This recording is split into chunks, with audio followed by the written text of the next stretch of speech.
Sports TV, man. That's my dude. I rolls with him. You heard what the man said. It's Flight Sports TV.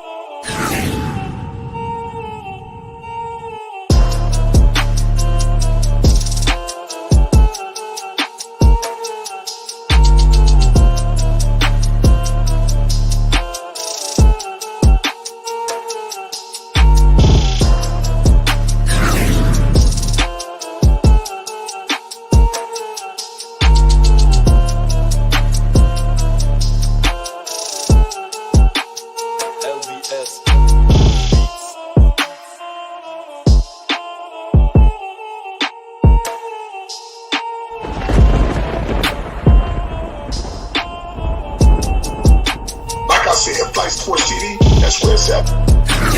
Flight Sports TV.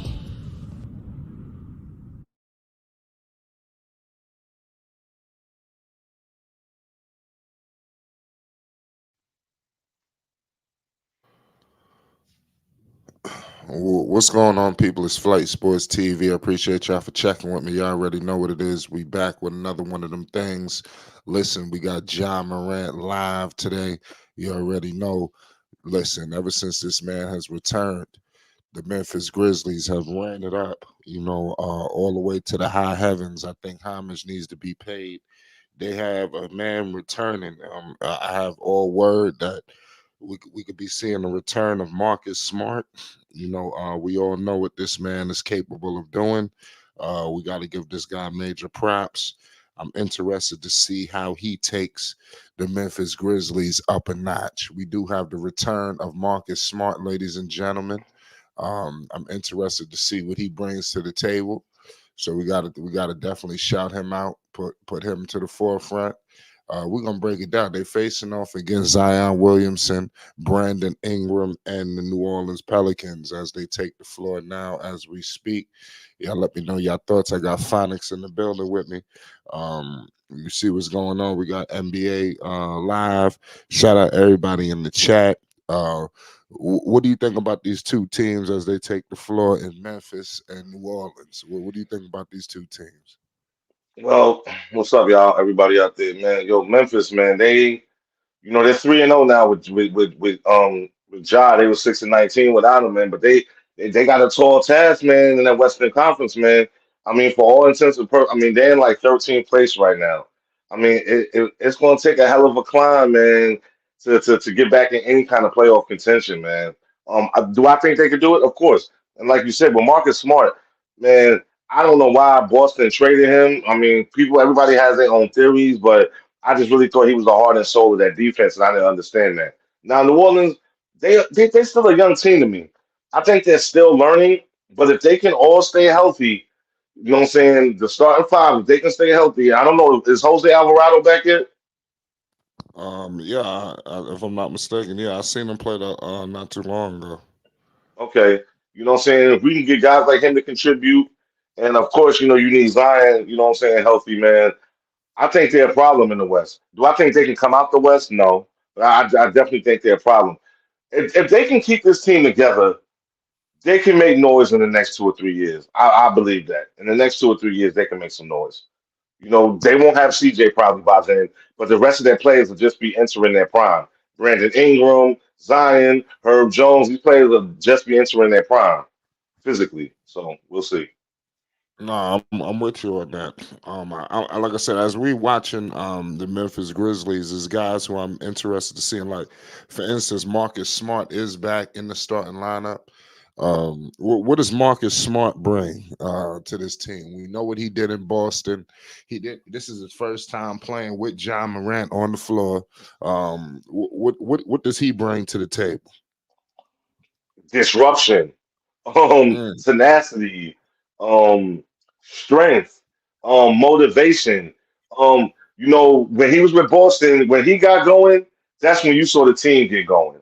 I think, like I said, I think defensively, he's gonna continue to give it all he has, man, and that'll make Ja's load a lot lighter, and he can just do what he do. It'll make Desmond Bane's work a lot less either, and Jaren Jackson Jr. Because Marcus Smart, man, he's an annoying guy. He's all over the place, man. He plays with a lot of energy. So I'm really looking forward to seeing him, and he's in the starting lineup too. Yeah, you're right about that. Like I said, it's Marcus Smart is the truth. He coming right back into a prominent position. So give credit to Marcus Smart. Um, Desmond Bain is a guy who is shocking me. I got to keep it all the way 100. I didn't even know Desmond Bain was this good. You know, this man to me is flash and a guy who can score. Are you familiar with Desmond Bain? Absolutely, absolutely. Yeah, last year, man, he did his thing. I mean, he's a quiet guy. He's not flash, but he's very effective and he's efficient. You know what I'm saying? But he's just not the flashy type. Ja gets that kind of attention. But he's a hard hat and a lunch pail kind of dude. He gonna go out there. He gonna make big plays when he has to, and he's just gonna keep it real quiet and humble. But yeah, yeah, man. I seen Desmond Bain last year come out, man. He looked great.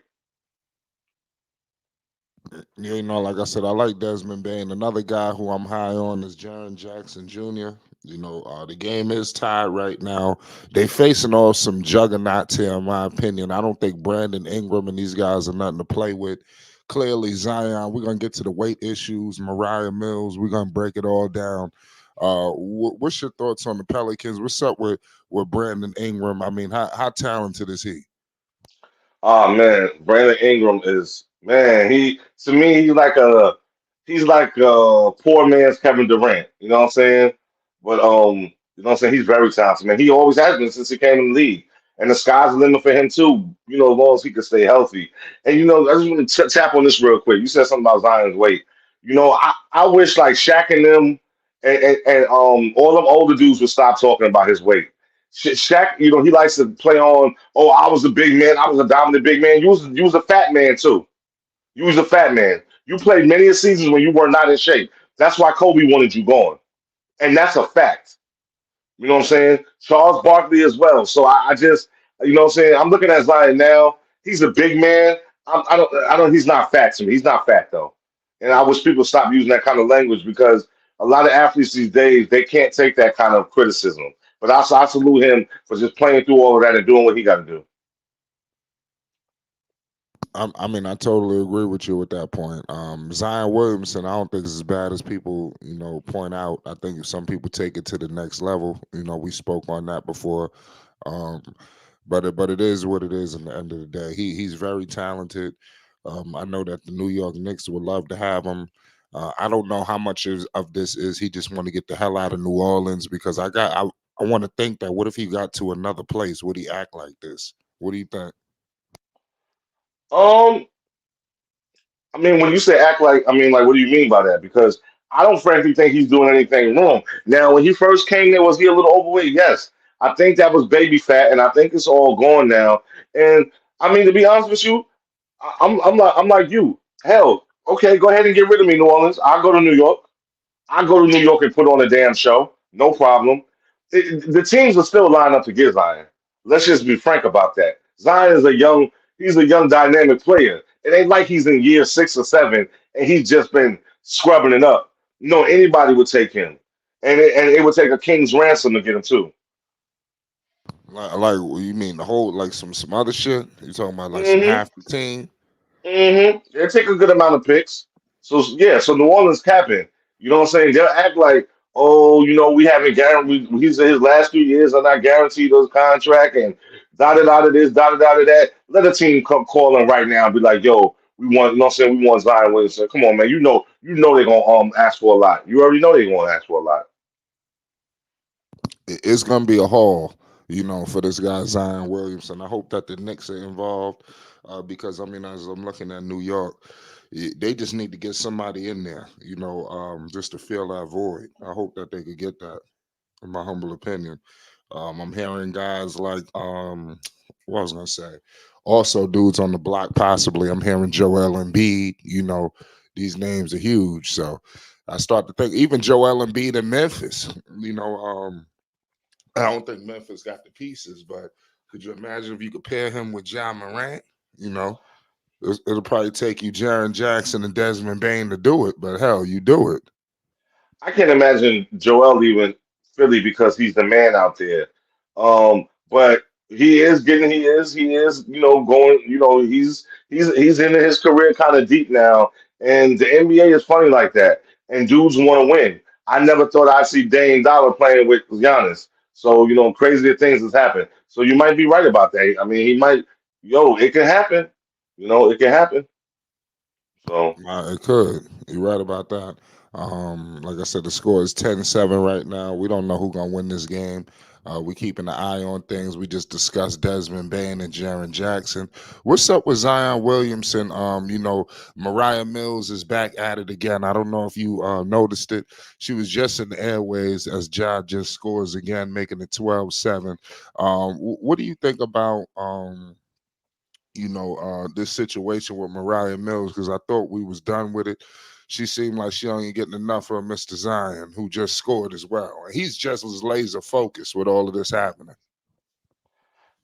she's all clout, man. You know what I'm saying? Yo, we know this bird. She's a bird, and she's all clout. I mean, I think that story and died out. He did the right thing by not even pouring any sauce on it. He just let it die out on his own. There's too many other important stories out there. Nobody cares about this bird, man. And she can keep on. I mean, it's not hurting Zion none. You know what I'm saying? Like I said, that story died out. So nobody don't really care about that. But it's just sad that she's still chasing clout off this man's name.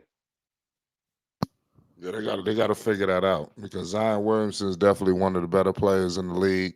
I definitely want to see him step it up a notch. I mean, it definitely is what it is. He got to get this shit behind him. But it is what it is. This is probably as healthy as he's ever been. Is this probably the healthiest Zion has been? No, I ain't heard nothing crazy. Usually he hmm would have been out by now. He's been relatively healthy, and hmm nobody ain't been saying nothing. As we go on the commercial break, That's true. Yeah, that's true. They haven't. But that's what I'm he's doing saying. his body right. He's doing something. Something is working. He's Well, staying this is healthy. this is what I'm saying. But you got these people on TV, and they, oh, he's not in shape and he's fat and he's eating this. Like, come on, man. You know what I'm saying? We know athletes. You know what I'm saying? When they appear fat, he does not appear fat to me. He's a big man, but he's not fat. You know what I'm saying? Like, come on. You know. And like I said, I just don't like that coming from Shaq. I don't want to hear that I mean, why was it so appalling from Shaq? because he played fat. Right. He He, definitely was. But I mean, he was effective though. he, he, Zion he was wasn't. effective too. But I mean, this dude Shaq was moving championships though at this weight. I mean, I think it was a I, different level of success. you're Pelicans right. trying to get to the playoffs. And it was a different game then. And Shaq. I mean, come on. If you really want to be honest, and if Shaq was to keep it real, Shaq's game was pretty elementary. I throw you the ball down the post, and you just back the dude down and dunk it. That was Shaq. There's nothing else really more to Shaq. You know what I'm saying? It wasn't like he was this really talented and gifted center like they are today, like how they can play without the ball and they can move all around the court. Shaq was never asked to do that, nor was he physically capable of doing that. So that's why it was okay for So him you to saying decide. Shaq wasn't skilled?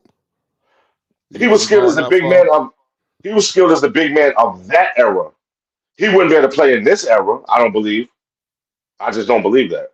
He can't. He say he could, and he say he'd be dominant. But again, nobody's throwing the ball down into the post and just giving it to the big man all day. That's not NBA no more. That's I old mean, school. listen, if that shit was money every single possession, shit, they're gonna fit it into the NBA. That's true. That is true.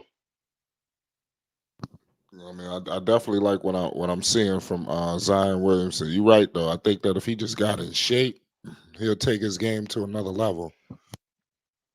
But that's the key word, in shape. But give the Pelicans props because they kept him healthy. I think that's really all that matters. He's healthy, so they gotta give him props. So no matter all the shit that's going on with Zion, all the talking, all the chirping, this man is still, um, one of the focal points out there, and still, remaining healthy and doing this thing. I mean, because could you imagine if he got injured or some shit like that in the midst of all of this? I mean, he would be validating all his critics. And it just like I said, this would be a terrible look on his part. He got to get it together. Zion got to put Mariah Mills and all these people behind him and get his ass back in the game because otherwise he could get left in the sauce. And the I Pelicans agree. got to start winning because if he got traded to another city, that it'll be pressure, because I mean I don't know what the Pelicans gonna do because they got a good team and it's time for them to do something. Especially I coming off agree. last year. They want to step it up a notch. I It's definitely 12. agree with that. Yeah, it's 12-11 right now. They got to collect. You brought up Jose Alvarado. I like Jose Alvarado. I think he's talented. I wish he was on another team. I think I told people this before. He made to be a New York Knick. I love Jose Alvarado. He's definitely like a scrapper, type Word. player. And I think every team in the league could use him. I like the shooting that the Pelicans have with Murphy and all these guys. Jonas Valanciunas and company. They all cool. What do you think about D Rose? Do you think D Rose got something left in the tank? And do you think that he could rub off something on John Morant when he gets Man, back? that's my guy, Or man. would John Pause. allow him? This supposedly this generation don't want to take knowledge from the older heads. So how would John understand D Rose's tutelage? I think John will listen to D Rose. You know what I'm saying? Now, as long as we talking about something behind the scenes, but D Rose is a behind the scenes kind of guy anyway. Very speaks very softly. He appears to be a quiet man. In his whole time in the NBA, you've never seen him talking smack really nothing. He just played his game, man. And I really think D Rose has something left, man. And I was really hurt for him, man, when he had that devastating injury in the playoffs so many years back, man. You know what I'm saying? But he's a former MVP, man, of the league, man. And I don't know why Tibbs couldn't find a role for him with New York. That really pissed me off.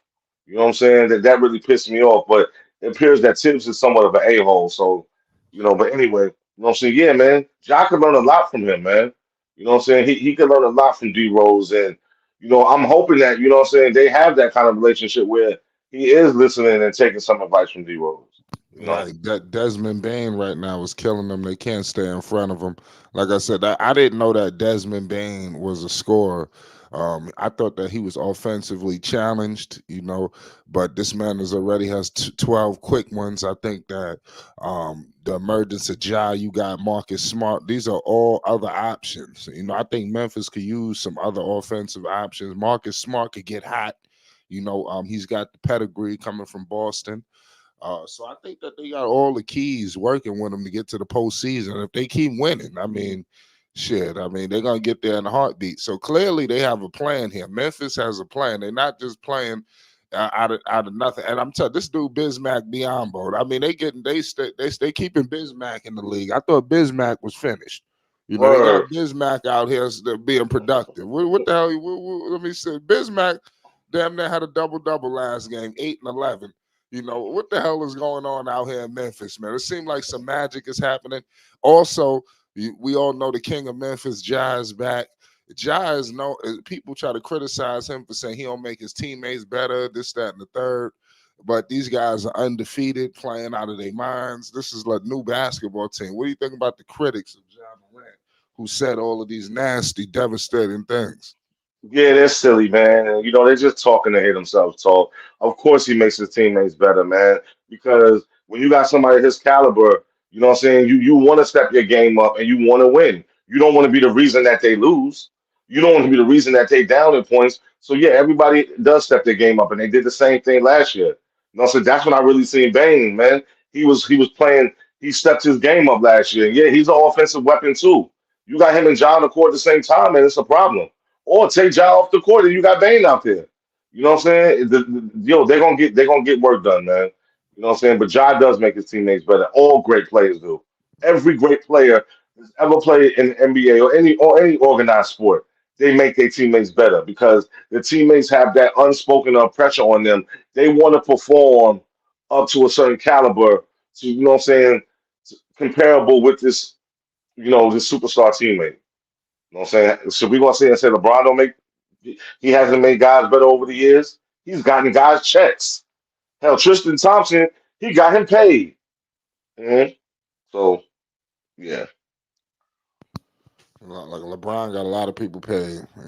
Shout out to all the people he brought. People forget about the early days. The J.J. Hicksons in the world and shit like that. Once LeBron left, who are these guys? LeBron hmm has been in the news a lot, the Lakers as well. So shout out to LeBron, LBJ. Do you think that coaches, not the active players, should be inducted into the Hall of Fame? LeBron James brought up a pickle with that.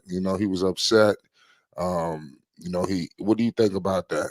Because I think only him and Curry would be the ones. I mean, that shouldn't be reserved for everybody. But what do you think about LeBron coming out saying that? But you said active players being inducted into Yeah, the Hall? LeBron said that he want to see active players get inducted into the Hall of Fame because active coaches can. Popovich went in, so I guess he upset about that. He want to see the NBA players get in.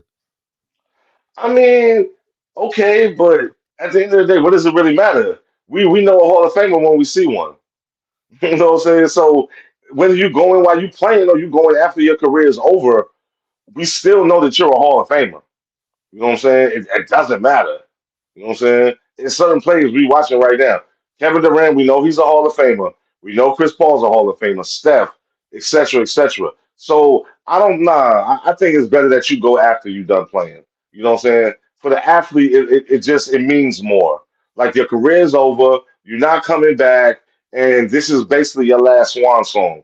Your last swan song is when you're up there at that podium and you're thanking everybody throughout your life that helped you get there. And you thinking all your teammates and you're talking about all the battles you had. And then it's over. You know what I'm saying? Nah, you gotta go in after you're done playing. I'm with you on that. You know, Mhm. everything don't need to get changed. In this era, the NBA just fucking with shit, it's changing shit. They're already annihilating that in-season tournament. I mean, that's crazy. I mean, they should. You think the NBA should have hung up a banner? Grand Theft Alvarado is in the game too, by the way. But what do you think about them hanging up the damn banner? I mean, they didn't say that was gonna happen. What do you I, think th- about that? I think that was being real extra with it, man. That was being so extra with it. And the Lakers really thought they accomplished something, man. That's what was funny to me, man. But hey, I mean, look, But it was a they got to tournament. sell it. They got to sell it. Yeah, yeah. I honestly though, I think it's sold though. You know what I'm saying? I think it's sold. I think the players are sold on it. Um, of course, the owners and stuff are sold on it because the revenue that it's generating. TV, you know what I'm saying, is sold on it. So yeah, it's gonna stay. It's not going nowhere No, no, at I all. mean, it actually, believe it or not, it was entertaining towards the end. I do like the sudden death format. It's something different. So I mean, I hate to say it, but I liked it. So I do believe it's going to be around. This is KD only want to be a super team player. That is true. KD running around talking about he upset. The Suns only got a matter of time. I mean, what the hell is going on? I mean, this motherfucker just got there. They Right. done ramsacked and got all the superstars. They ran CP3 out the building.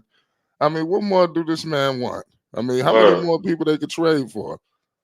I mean, You abs- seriously, he you must want to absolutely get the right. fourth superstar. He upset. He upset You that the absolutely right. Clippers fooled around and got four. He need to get four. This shit got to stop, man.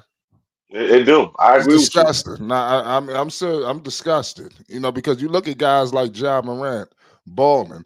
Does he really got a shot to win the championship? Like you just said, you know, I don't say no championships. I mean, yeah, they can fool around, win, go to the playoffs, this, that, and the third. But can they really beat one of these juggernaut teams? This is what Kevin Durant is crying about. He want to gridlock the system. He upset that hmm he don't have an overwhelmingly favorite team that's gonna win everything. He actually got to fight. If Kevin Durant got to do some work, they losing. They're not advancing because he trying to pass the ball and be a playmaker. And this is what these people want to do in the clutch. I can't stand Kevin Durant. Kevin But that's what Durant, he I'm tried saying. so bad last year, it wasn't even funny. Word. And that's what I'm saying. He's not that guy. I was just telling somebody about that Right. last night. He's not that guy. Because if he's that guy, he can lead his team to more wins. They shouldn't be in the rankings where they at. Like that don't make no sense. You know what I'm saying? And I don't know what they was thinking about with Bradley Beal. Are you gonna tell me they didn't know about all these health issues before he left Washington? They had to know. You got to take physicals and all of that. You know what I'm saying? Back problems don't just come out of nowhere. He's had back problems for a while, and honestly, I don't think he's going to be there too much longer. I Mhm. mean, they just got him. I mean, he got a no trade clause. Like they did a lot to get him. So I don't know how it's gonna end up there in Phoenix, but if you got the health, I don't see that health just from Bradley Beal, getting better, and he came back and twisted his goddamn ankle, so it's like the shit just don't get any better for him, So it's wild. You got Zion up here. I hope Zion don't hurt himself. He tripping up at the shit, But dudes got to get right, So. Bradley Beal is one of the better players, but we haven't seen it in a while due to his health. Mm-hmm. Now they mortgage the future, and they better hope that this man can come back and be Bradley Beal.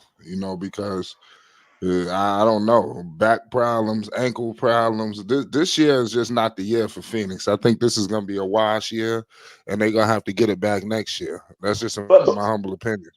but you're saying that, but we're talking about the three top players are aging. So how much time do they really have left? You know what I'm saying? Like I said, back problems don't go away. You either play with them or you don't play with them. But they're not gonna go away. He'll be having no problem for the rest of his career.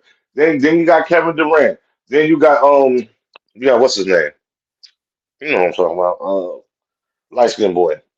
Um who's seen Devin Booker? Him too, man. I don't know. I don't know. I think they should have kept CP3. I like that formula. I like that team that way. I like that team with Cam. I like that team with old boy. Where's he at now? He just got. Where did I see him at? Is he with the Bucks? You know who I'm talking Who about. you talking about? Oh boy, he's with the Bucks. He was with Phoenix. You know who I'm talking about. Damn, I forgot his name. Got that Um, man's name. you talking about Allen? No, Grayson no, no, Allen? no, no, not Grayson Allen. He was with Memphis. I'm talking about I'm talking about He the was in dudes that came Milwaukee from too. Phoenix. Yeah, I'm talking about dudes that Oh, came from Phoenix. With that who? trade with Aiton. not Aiden, who's the other one? He's a scorer. Not Cam.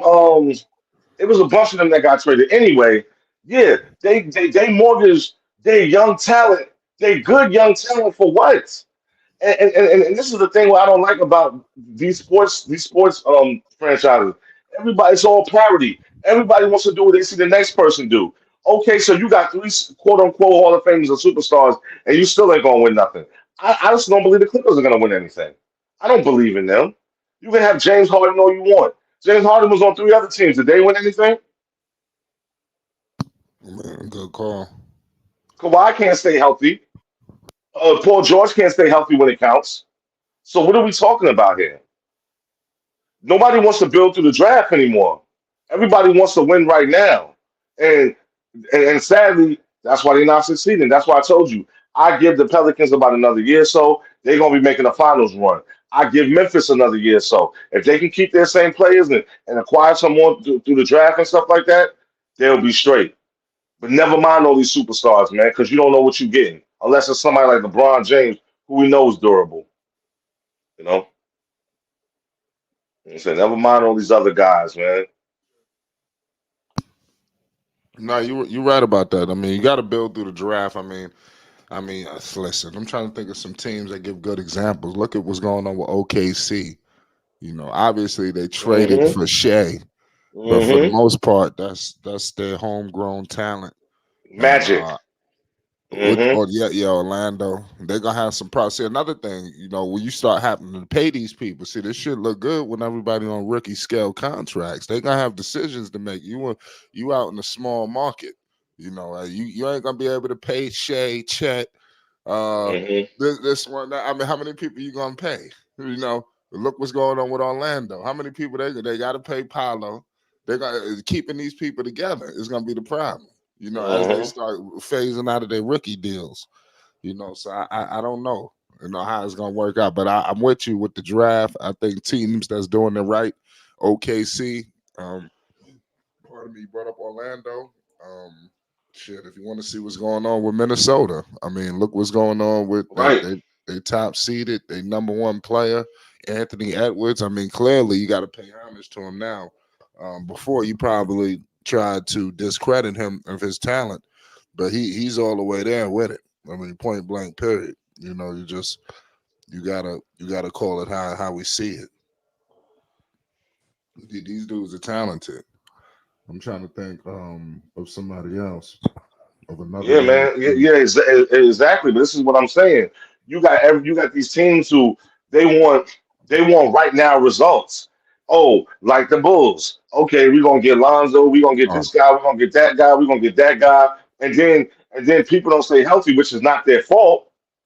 But why just not go through the draft? I don't get it. You know what I'm saying? it I looked just like they don't get it. tried to do that anyway. Like I think in an event that they have to give up and everybody got to leave. Shout out Quiz in the building. Shout out Uncle Vern too. I think it was in the event if everybody leaves. I think they got the young talent there. They drafted Kobe White. Is another guy there they have. I don't like his game, but I forgot the dude name. Yeah, he light skinned. They just drafted him last year. Damn, his name will come back to me. Help me out in the chat. But they just drafted a goddamn a fucking guard, and I forgot his name. But I mean, this dude, he alright. What's the guard they just drafted last year? His name would come up to me, but guys like him would be one of the focal points. I mean, everybody keep telling you to get rid of Patrick Williams. In an event that you get rid of Zach LaVine, DeMar DeRozan, Vooch, Lonzo, because once you get rid of one of them, this time all of them are going. It's going to be a domino effect. You know, I'm marking that out. Don't think it's going to be an event they hold on to one, keep the other. When they trade Zach, DeMar's next, Vooch next, and they might as well get rid of Lonzo. They probably gonna ship Lonzo to Charlotte. You know, don't be surprised some shit like that happened. I'm actually hoping something like that was to occur. You know, because if they did some fire sale in Charlotte, they might just gift his ass to Charlotte. I mean, doing some fire sale in Chicago, they might just gift Lonzo to Charlotte. You know, and then he might come back next year with Charlotte. So none of this is out of the possibility. We don't know where Lonzo coming back to, but he coming back. But we're gonna get to that later. You know, we got Quiz in the building. We got my man Unc, the legendary Uncle Vern. What's the deal, Unc? Hey, what's going on, Flight? What's going on, panel? What's What's good, going on, Quiz? chat? What's going Right, New on, York bro? City. Long time no Hey, hear, bro. what's going on, Felix? What's going on, everybody? What's going on, Quiz? Hey, what's Good. good? How my brothers up here doing? Good to Man, I hear Chilling, from can't all you chilling. call it. We guys. sitting here politicking, talking basketball. Great discussions, you know, going on here. You know, what's some of your thoughts on what we were just discussing? Well, before I get into that, I just hope everybody had a phenomenal holiday Oh yeah, season. Hope everybody is blessed and prosperous with their families and whatnot, and also hope everybody got a chance to enjoy some phenomenal Christmas basketball. I wanted to ask you guys uh about these Christmas games. Did you see my boy Luca go crazy? No, I didn't see it. Can we put some respect on Luca's name? Okay. Is that What do you drop, possible, like Flight? 39? Luka Doncic is the truth. I don't think he get enough respect. You're right about that. Luca He's one of the dropped best players in 50, basketball. 50, 15. I mean, he put his line was crazy. His line was crazy. He outscored KD and Booker together combined. It's crazy.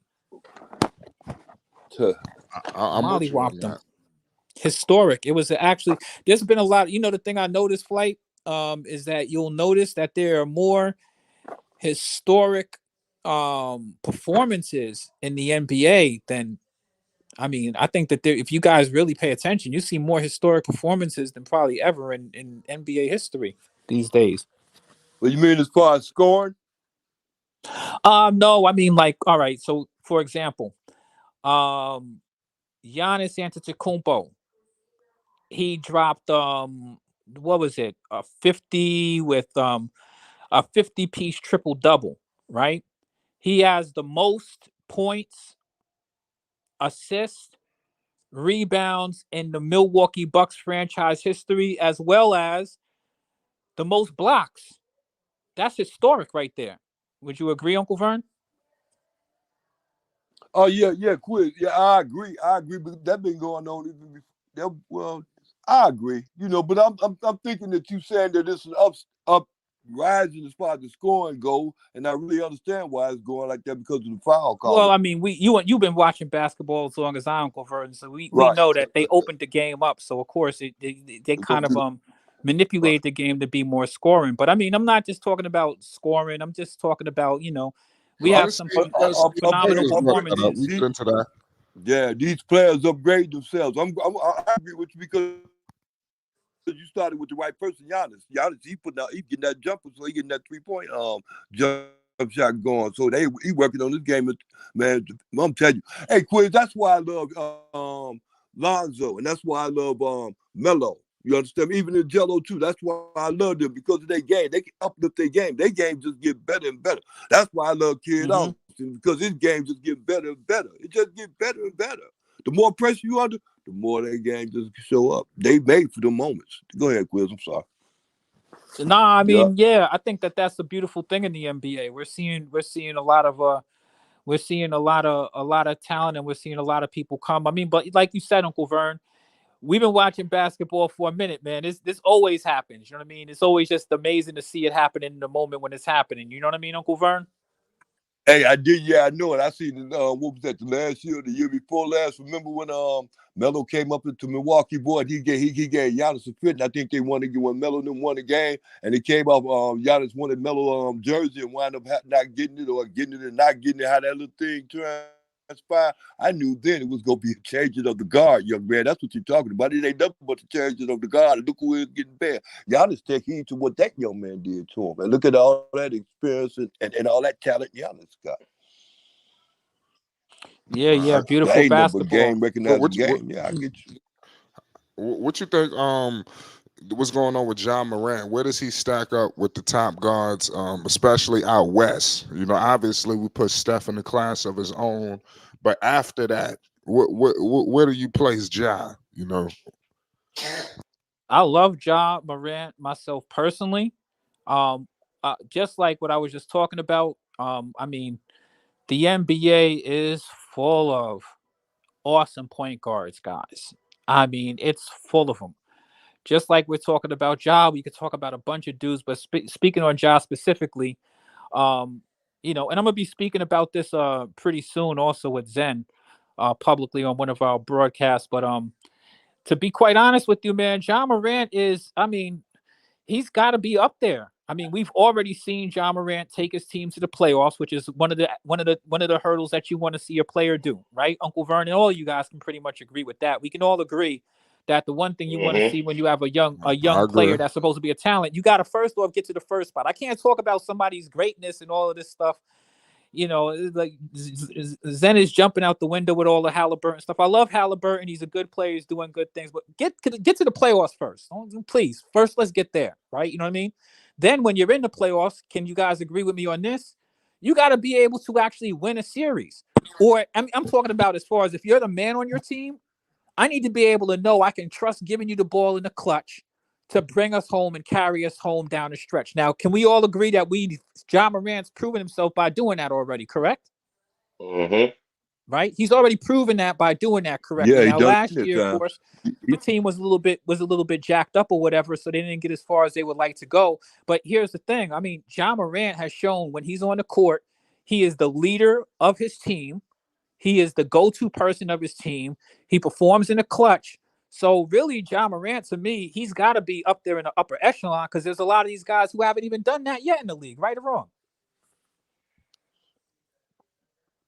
Yeah, well, he in the upper echelon as far as that, young and coming in. But then, what do you try to get in what position? Like the point guard? I mean, at the scoring guard? Well, I mean, if we're talking about he good. Yeah, we're talking about some of the top young point guards. I mean, like, for example, like even point guards that I may actually really like, who are probably just as good as Ja Morant.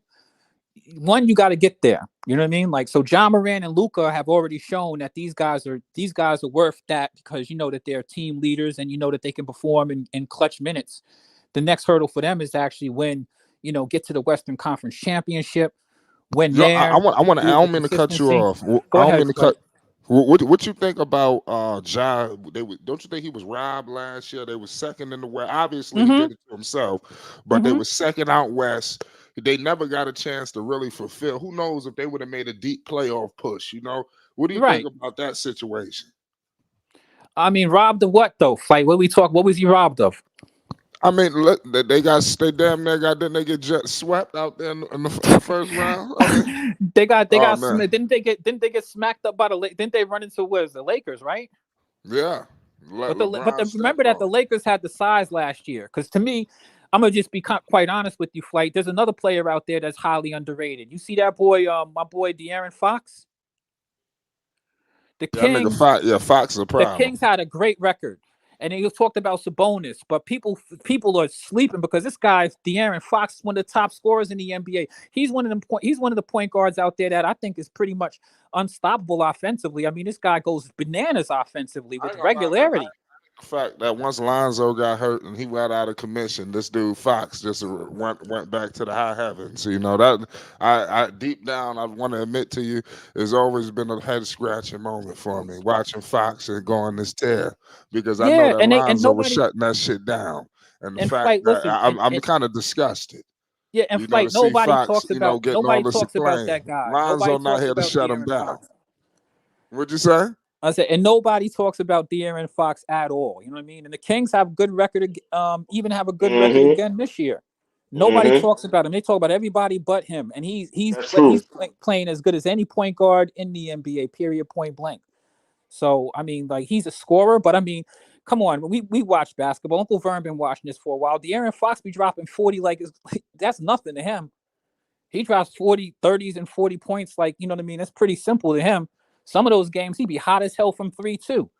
He's fast as anybody. I think he's the fastest guard in the league. He goes to the hole and stuff like that. And I mean, his team wins. Look at the Kings record last year. Look at him again this year.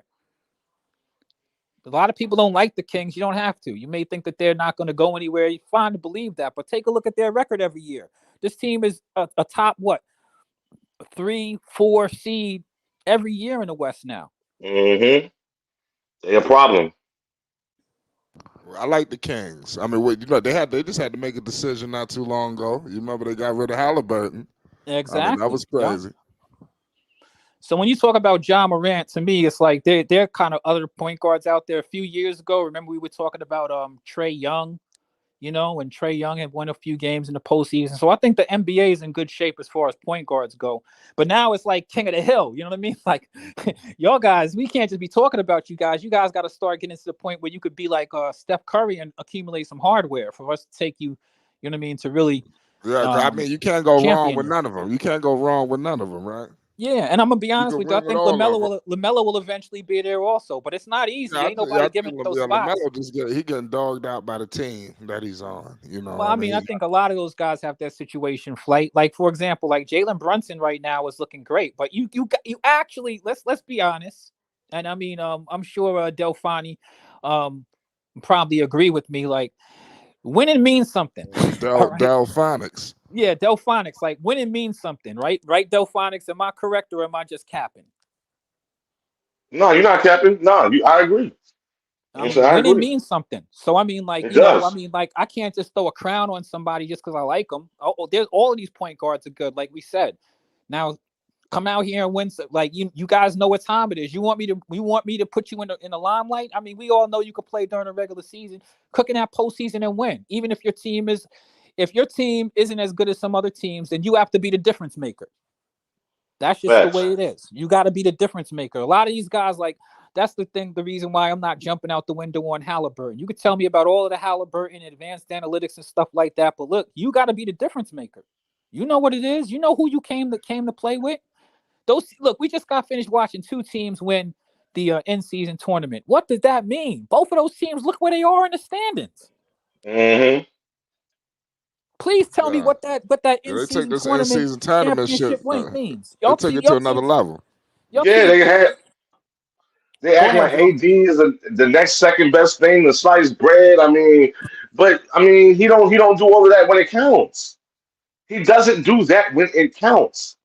You know what I'm saying? And Indiana and the Lakers are 7th and lower in the standings right now as we speak. What does that mean? Help me understand what all that. I mean, you obviously had to win your games. You guys got to the in-season championship, but look at your record. Y'all ain't even nowhere near the most winning teams in the league. And the teams that's out there, like with these records, these are teams that plan on going to the postseason and actually whipping up on y'all when it counts. You know what I mean? So I don't know. That in-season tournament is cool. It's a nice marketing thing, but I haven't seen nothing. And come on, Delphonics, Uncle Vern, Flight. We've watched basketball for years. You know, basketball don't really pick up until after Christmas. These guys now, when we're playing man side, y'all did all of that in the early part of the season when people are trying to figure things out. You know what I mean? True. Now teams are starting to heat up. Look at y'all record. True. If y'all ain't trying to be one of the top teams in your conference, then I don't care what the heck kind of championship banners you want to hang for the regular season in your. You know what I mean? Does that make you feel better? You hanging a banner? You know what I mean? In October? Well, Quez, it might though. I mean, Quez, no, hold on, though. It might though for somebody like Braun, because for all intents and purposes, he's not going to win another championship in the NBA. So that Well, might I be mean, a on that consolation. on that standpoint, I agree with you, Delphonics. But remember, this is the first in-season tournament, and my thing is like, look, let's be serious. What does that mean if you listen? These teams still got to make the play-in.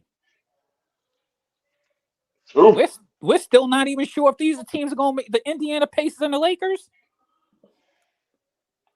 true. That's very true. Are you strongly convinced that either of them teams going to make the play? Right now, they're situated at a play-in team. They ain't even a playoff team. I give the Pacers a better chance than the Lakers because the East is more wide open. It's more Yeah. wide open than the West. You know what I'm saying? The West, I mean, the West is still pretty much dominated by the ones who dominated last season. So I don't see that changing. Maybe Minnesota might start making a come up, an ascension. But other than that, you know what I'm saying? Mm, Well, I mean, Minnesota's already kind of made an ascension. They're at the top of the West right now. Yeah, I ain't gonna Somewhere lie. up there. Minnesota's starting to turn like come on to Yeah, me, pause. they're Like, I'm turning. They're starting to turning, and they have the size. You know, remember the Lakers' shout out advantage Purple is their Baby in the size. building. Shout out Purple Malay in the Baby. chat. What's up, Purple? Hey. You see what's going on? Mm-hmm. We're in here talking some good stuff now. it's about, mhm. Nah, you know how it goes. I just, the in-season tournament thing. I don't like how they hung up the banner. That was disgusting. Early, right? October. We hanging banners in October. Crazy. No, I ain't gonna lie. I want to give y'all y'all need to look up Rasheed Wallace. Do anybody know that Rasheed Wallace be talking? So Oh y'all need yeah, to Nah, look. yeah. It's on Underdog NBA. And I ain't gonna front. Rasheed is crazy. Like Rasheed, I was listening to him today. He was just talking about that. And he said this shit ain't no participation shit. I mean, that's Yeah. basically what this shit is. I mean, damn, we just handing out participation trophy. And I see, the agree. worst part was they hung up the banner and they stood up there like it was a championship. I think Yeah, that was a I see slap in the that. face. I mean, they See, should have just okay. handed out the trophies, not the banner. That's So crazy. as the players got the money, and I guess as fans, we got a more to say something, to put something in to make it more competitive and more interesting at the beginning of the season is weird to me. I don't care what nobody say. Like Facts. I still say, During the meaningless part, like the most meaningless part of basketball, right? This is what we hanging. We hanging a banner for that, right? Right, Purple. right. And then Adam Silver came out. Oh, we're trying to get the younger generation to tune in. They don't like what's good for high school and all that in college might not be good for the pros. Make it, you already know what the problem is. The NBA games are not really accessible like that. You got to go get League Pass. You need to make, well, I don't think they can right now, but with ABC, NBC, CBS, I know they got ESPN and TNT already locked up, but you have to make it more accessible if you want the views. Like, come on now. Dang on, Purple. You came in here, man. You ain't never lied, girl. I'm rocking with you. Like, you can't complain about your ratings and be like, well, we're trying to get the people. Some people don't want to watch something that they don't feel that's competitive. That's the And fact. they're trying to make it competitive. Like, listen, look, come on now. Yeah, Uncle that's Vern, you still here? Who here who's been Yeah, watching I'm basketball still for there. 20 years? All right, Uncle Vern, you've been watching basketball for at least 20 years, right? Yeah, All long right, so actually. Uncle Vern, now I'm gonna be real with you.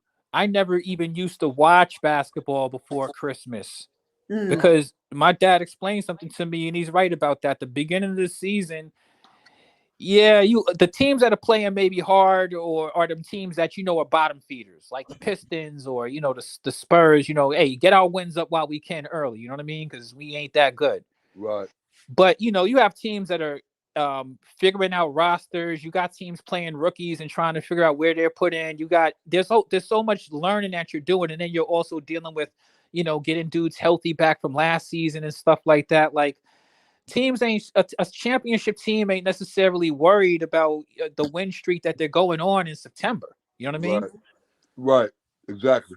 because they know where they're going to be as long as they're healthy. So they're not really like it's more of a desperate moment for those teams that are kind of trashy. And then you're going to have some. That's the reason why some teams will have a better record, and then they'll just start watching them fall down the whole the ratings, and then start getting ready to tank and all of that kind of stuff or whatever. So I mean, like, it's too early in the season. Like, I like it as far as the marketing standpoint, the new courts and stuff like that. But making this like this means something in this one game. I mean, and just the proof. Right. Look at the records of those teams that was in the in-season tournament. I mean, not just look at the records. Look at where those teams are in the standings. Those teams ain't even in the top 3 teams in their conferences. Neither of them. Okay. Yeah. Not even close. Do I you agree. think I that didn't adds see. more? Do you think that adds more interest to see a team like Indiana in the championship? You know damn well they ain't going to the finals. So I'm just saying. What do you think? They might not even go to the playoffs. They might not even go to the There's a long year. You never know. Shit start changing after Nah, all but you're right Star though. break. Nah, but Flight, you're right though.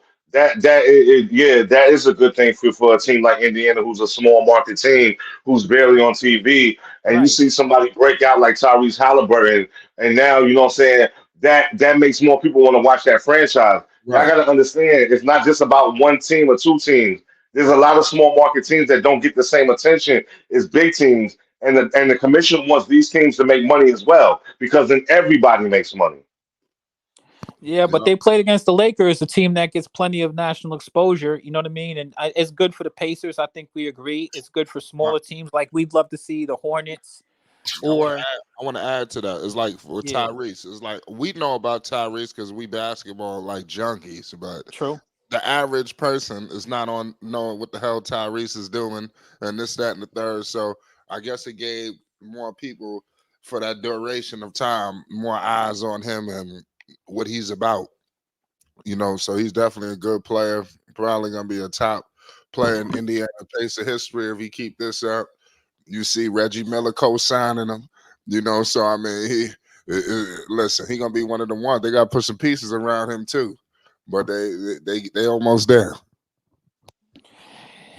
Yeah, I mean, I like the in-season tournament. Don't get it twisted.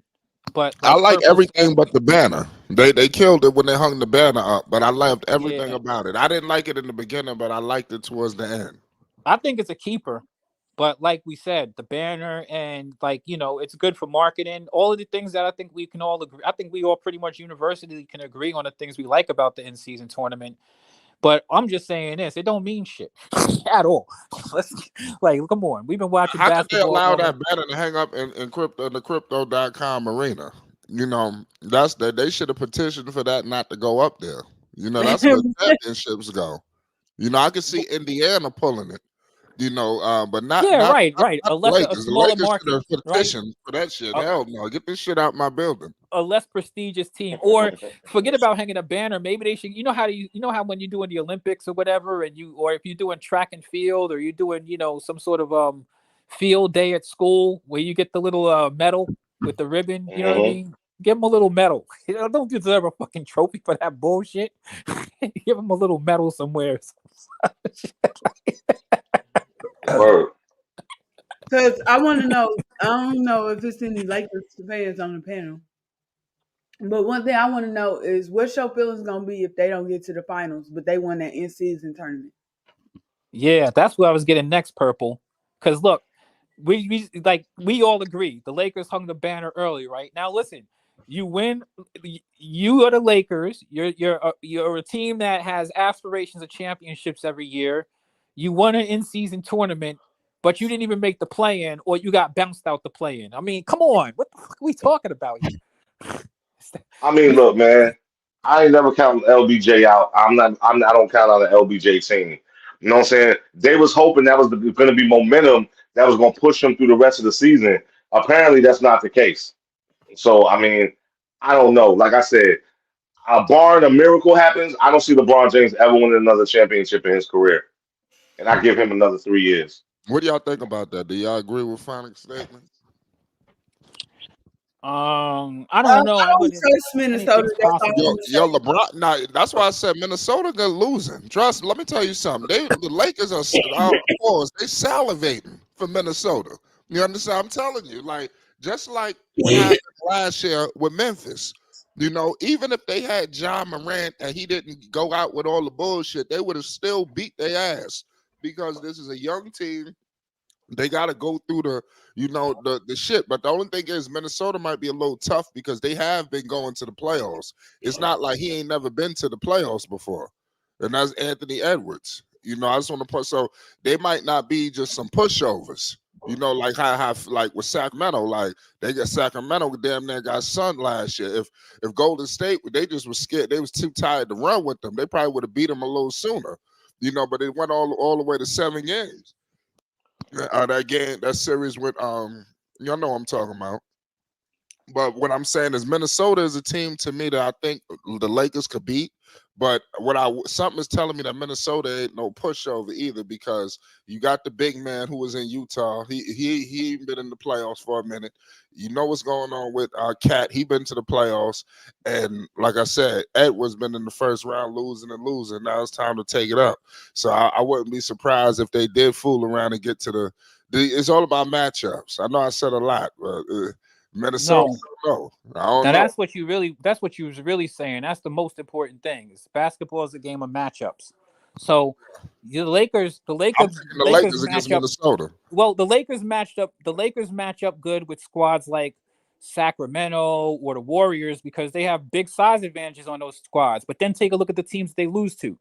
The Nuggets are a major problem with them. They can't do nothing with Joker, and especially with Jamal Murray's out there. You know what I mean? And that team has championship pedigree, and you know what I mean. They have that experience. Minnesota doesn't have that experience. So even though Minnesota matches up kind of well with the Lakers, they still have a hurdle to get over. And in the Lakers themselves, I mean, to be honest with you, I mean, Delphonics may actually have a point because you have the AD thing and you have the LeBron. And, you know, I'm going to be quite honest with you. We already know the biggest obstacle with the Lakers is going to be their health when it comes time for it, right?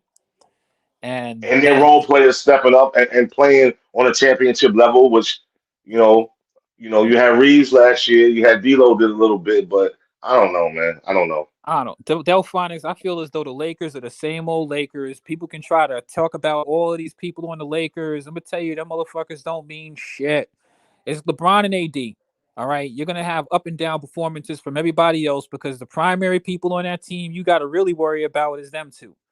Hachimura could get hot a game or two, or Austin Reeves, but the difference makers is AD and LeBron. Let's just keep it a Yep, beam. yep. What about LeBron? He ain't even out there star chasing either. We gotta give LeBron some credit there. LeBron ain't trying to get the next big star. You know, you don't hear him talking about it. At least you hearing KD. I mean, yeah, KD talk about it. It's the Lakers. You know that there's always something in the works for them to figure out a way to turn the tides. But they've been doing this for years. So I mean, to me, y'all have shown every strategy as far as short-term signings, and even if you do bring somebody big there, like look, I'm gonna keep it a beam with you. The Lakers have players that play, and you guys, if you know, and I'm sure you guys do, when players leave the Lakers, what do? They generally play a little bit better because they don't have that Absolutely. much. They don't have that much to compete Pressure. with. That That's pressure. what Yeah, I mean. that pressure. Well, not only that, there's only one basketball, and when you go to the next team, then you actually have a little bit more room to breathe. I mean, do you follow what I'm saying, Delphonics? So Hmm. you have so much of a saturation of talent there. You know, D'Lo can play basketball, but he probably can't really play his game like he wants to play because he's got to have, LeBron is really a point guard, and then D'Lo has his inconsistencies. And Austin Reeves, he could play some basketball, but I mean, like, is he really that dude that he says he is? Him? I mean, it sounds good, but I don't know. He ain't never really done it. Hachimura is still a young player who has moments where they have some dudes, Cam Reddish. I mean, all of them dudes you could put out there, but there just ain't enough space on the Lakers for somebody to just sit out there and just go crazy. Short of the top dudes you have there with your AD and LeBron, who is their team and it's their responsibility. So everybody else, can do certain things, but as a professional player, man, you need a little bit of consistency. You know what I mean? You need consistency, and you also need to be featured. See, Anthony Edwards is the star of his team. He's going to get as many shots as he wants every game. Done it for a few years. You know what I mean? All of them other dudes know that they're role players. If your name ain't Cat, You know what I mean? If you're Gobert, we got you to grab some rebounds and make some block shots. If you're Mike Conley, we brought you over here because you have the chemistry and we need a point guard too. So everybody else kind of knows what their place is. With the Lakers, AD and LeBron, sometimes AD has health issues, right? Because he's fragile. So you got to hope that he's good. And LeBron, remember, at the end of the seasons when playoffs come around and you start hearing about the foot or the leg or whatever bullshit he comes up with when his team loses, that's when you start hearing about some damn nagging injury he's had or whatever. Word. But all I'm saying is this: at the end of the day, is like other teams, other places with people who play consistently with defined roles. The Lakers thing is that you're gonna have a fall off of AD due to my name. He's gonna have some shit and then you're gonna have to find, well, who's gonna step up? Is it gonna be Hachimura? Is it gonna be like you need these Herculean performances from these dudes? And LeBron ain't as great of a closer. I mean, he hasn't been that great of a closer. Like, to be But honest I with you, mean, yeah, but we still forgetting they did get to the Western Conference Finals. yeah, they That's a did. huge feat. That's They a did. huge feat. Well, they had good matchups last year, Delphonics. Like I said, they match up good against the Warriors. While they were bigger than them, way bigger. And AD is a great rebounder, and he's a defensive player. So I mean, they have paint dominance against some of these squads, right? I mean, I mentioned that before. The Kings, the Lakers match up good with the Kings. Lakers match up good with the Grizzlies. Lakers matched up good with the Warriors last year. Who they didn't match up good with? Who they ran into in the finals, conference finals? The Nuggets. When that team was bigger than them, all of a sudden, you saw what it looked like, right? And Hmm. I think that's why Flight's looking at a team like Minnesota, because you have not just one, you got two nice bigs down there. You know what I mean? With the sluggish AD sometimes, Yeah. AD Anthony Edwards is a superstar.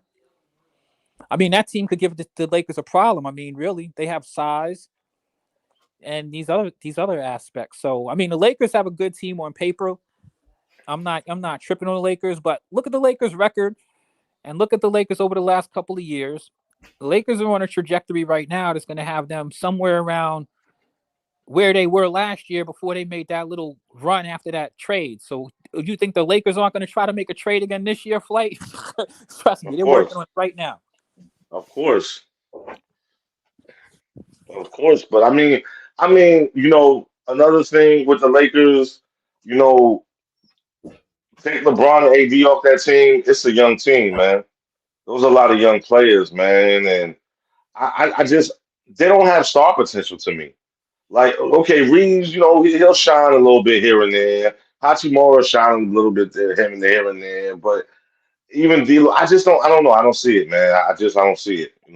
I think LeBron, his goal probably is Bronny will come in and they'll close everything out in Cleveland, man. And he'll end his career at Cavalier. Do you It's think not we're gonna have far some fetched, but crazy team to run out and draft Brownie? oh yeah. Yeah, yeah, yeah, yeah. Pull a Shabazz Napier. Yeah.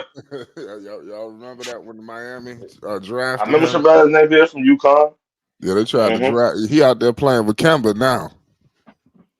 Y'all probably don't be seeing keeping up with Kemba Walker overseas. Oh, Kimbo overseas now? Yeah, he be play. Yeah, he played against Shabazz Napier. Him and Shabazz Napier had Wow. played against. It was a big game out there. They played against each other. Wow, that's sad, man. That dude went from being a top point guard in the NBA, man. One of Kemba Walker, and now you overseas? Wow. Wow. Yeah, he never panned out in Charlotte, man. Charlotte is a mess, like a huge mess. It is. They're gonna have to get rid of some. I think they got to get rid of Terry. They're gonna have to get rid of Kupchak too. Yeah. Who else? Old boy still there? What's his name from Boston? Gordon Hayward, Gordon Hayward. Yep, his overrated ass. Yeah, he need to go to. this is his last season there. He won't be there. Mm. They play the Clippers tonight too.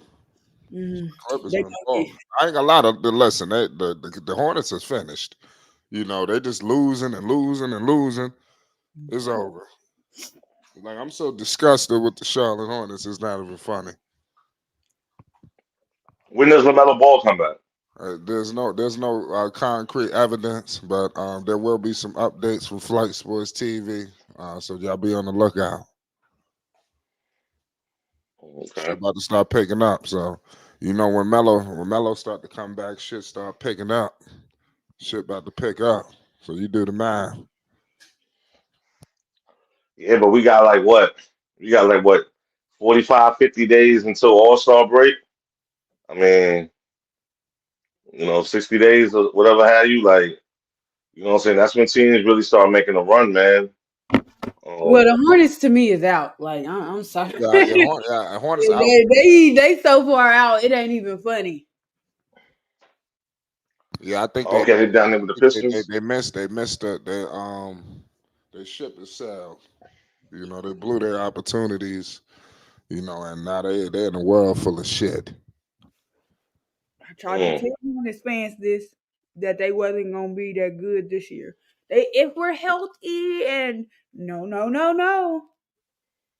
how that way. If it was a fifth, we'll all be drunk.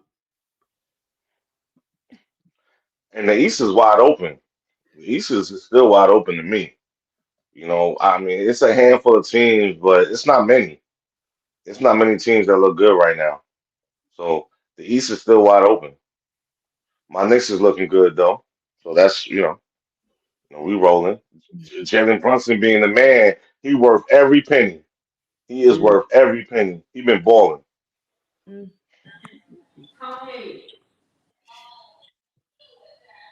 Sky always got something. He don't never got nothing nice to say about the Hornets. Say something nice, Sky. Sky is a hater from the Himalaya. You know what I mean? What up? What up, Wody? Where Wody at? What up, Wody? Sky, I stop being the chump, man. Hop up on this panel. You ain't never been the shy type, Sky. Because my thing is, hey, listen, when people don't do certain things in the off season, like Mitch, while he been with the Hornets, he didn't got them out of a peculiar situation, when he got there. But he's getting ready to leave, and he gonna leave that team in the same situation that he found them in. It's just with younger players. Mm. Cause he got Nicholas Batum. I shouldn't say his name like that. Michael killed Drill Chris. If you see, remember how big their contracts was. That was a lovely thing that Mitch did. Mm. Now I he leaving can't them. believe they. I can't believe they pay some of these people. They he leaving them with Cody. They said Cody Martin's back. But Cody Martin, PJ Washington, Gordon is expiring, and Terry Rozier, Lord Jesus. And then they don't really have any tradable assets at all besides they draft picks. I mean, I still think that the Hornets have some potential. They're in that situation where you gotta get you gotta get Gordon Hayward not only off the books but off the squad. I mean, he's too good of a player, and they gotta play him because these other dudes. I hate to say it, um, you know, Melo can't stay on the court. I don't care how talented you are. You got Mm, to figure it out. You don't want to wear ankle braces. I think that you should really reevaluate that. Period, because your ankles are fragile as heck. right. Um, they That's have true. Miles Bridges back. Miles Bridges is playing good, but he's not playing like Miles Bridges before he left. So hopefully he can get himself back into playing shape. And there's only one way to do that, to play basketball. They have another dude over there, one of them guards. Next Um, year. yeah, the Miller kid. That Miller kid. Is that who he Oh, is? oh, they got Brandon Miller and Nick Smith. What? Yeah, I think that Brandon Miller kind of has some potential. That's the reason why they got to. I think it's still going to take a little bit of time for them because they got to get. I mean, Gordon Hayward, I think after this season is pretty much done. So just let him walk off into the sunset. So we're With, not in the with situation him you got to and play him. Mitch Mm-hmm. and And let I those was gonna guys say go. Tom Thibodeau. Tom Thibodeau don't work for them. What's his name? The coach, him too. Yeah, I think that they have a few things they need to do, but the good thing is that they do have a couple of players there, and they have a couple of centers there, and they can win with the. I really feel that Lamelo and Miles can win together with what they have as a young team. They just need some. They need to fill in the rest of those paces. I'll give you a perfect example. Have you seen the Orlando Magic? Mm-hmm. The Magic are coming together very nicely with the young players, but they don't have dudes like Gordon Hayward, Terry Rozier that they got to play. Who's gonna, you know what I mean? I mean, most of those players over there are pretty young. They can still move some players around. They have some players that they can still move some pieces around if they really need But to. the thing was, when they did have players like that, even though they wasn't winning nothing, they benched those older players. Right, exactly. But they could do that because they had enough younger players who weren't like what they had. But remember, the Orlando Magic also had injury issues. Also, remember Fultz wasn't playing at all, but they had enough assets because they still had Cole Anthony. They still had Mm-hmm.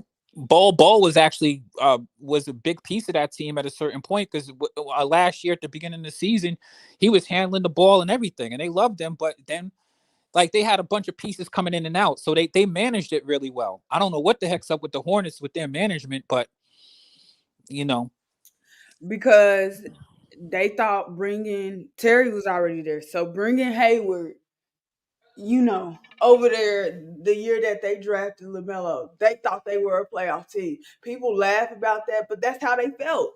That's why they kept, since he been there, I think we can make the playoffs. I think we can make the playoffs because it was based off the basis it of Terry Rozier and what's the name leading your team, mm-hmm. getting the AC AC berth and whatever. Well, I'm a realist, and I'm more or less fair, whether people realize it or not. I'm not letting LaMelo off the hook. You gotta show me that you can win when it counts. You guys made the play in. You played like crap. All right. I don't care what the other person did. You played like crap. You know what I mean? Miles Bridges, you ain't really do that well. That a couple of years ago when you guys were a playing team, you guys still got stuff to prove.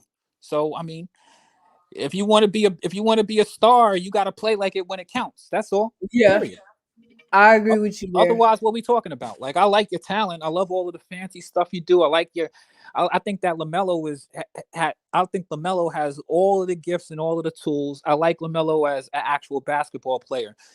But I gotta hold him the same. I gotta hold him to the same caliber as I hold anybody else. He ain't proved nothing to me yet in the NBA. He's never shown that he can carry that team to winning. And they've beat a couple of teams, so I think that they have a decent enough team that they can actually be competitive. They've been competitive with top teams with when they have with their mash squad at certain times the last couple of seasons too. But to me, they just gotta, first off, get your ankles together, LaMelo. First off, I don't even want to see you talking about a damn sneaker until you can get your ankles together. Get your ankles together. You know what I mean? Stay on the And court. You know what I mean?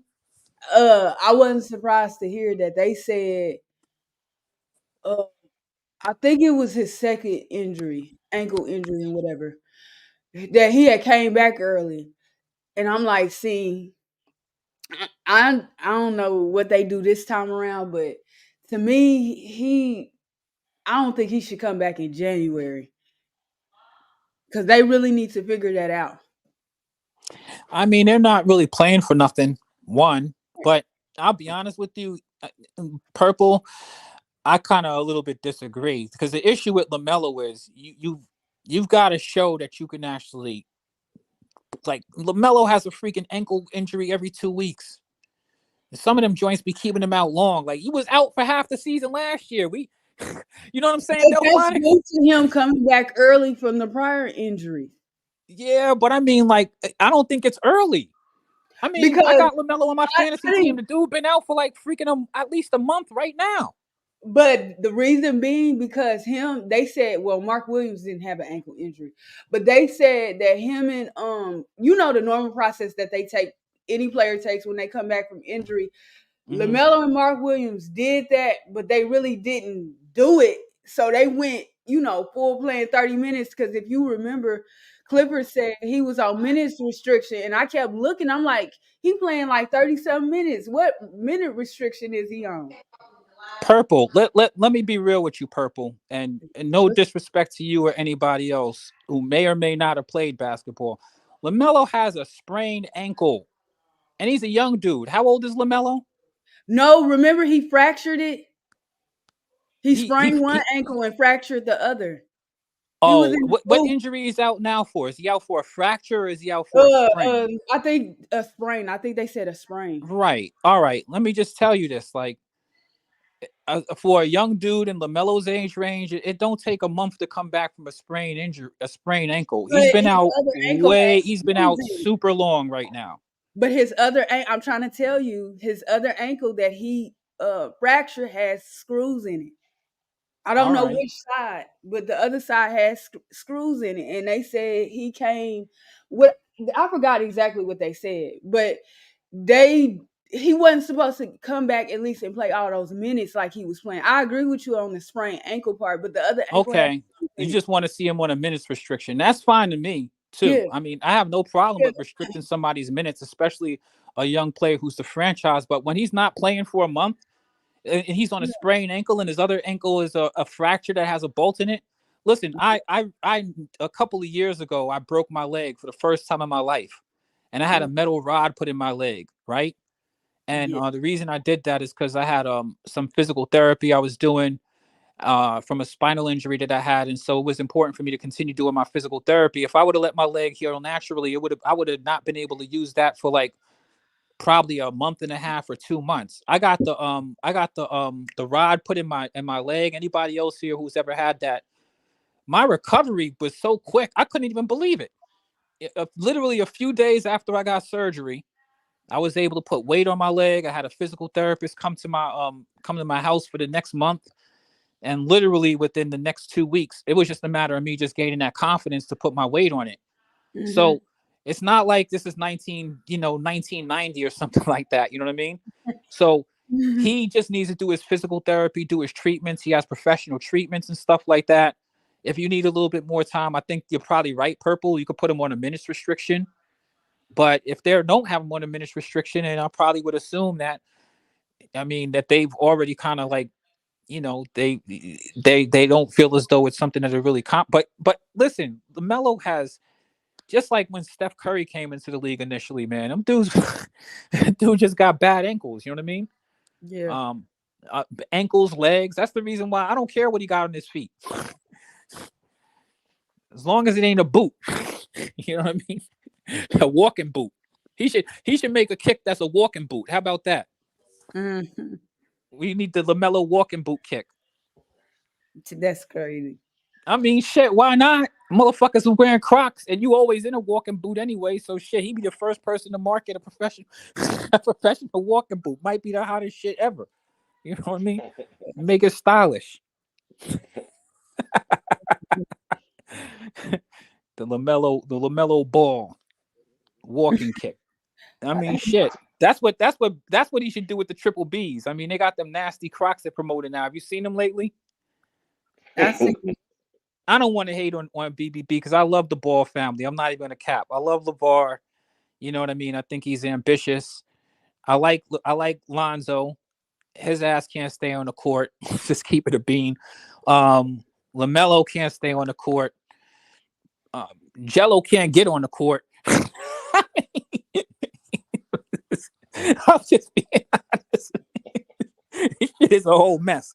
But let LeVar tell it, put all of the boys in the same team, they gonna win a championship. I'll ride with you, LeVar. The motherfuckers that'd be the most non-playing his basketball team ever assembled.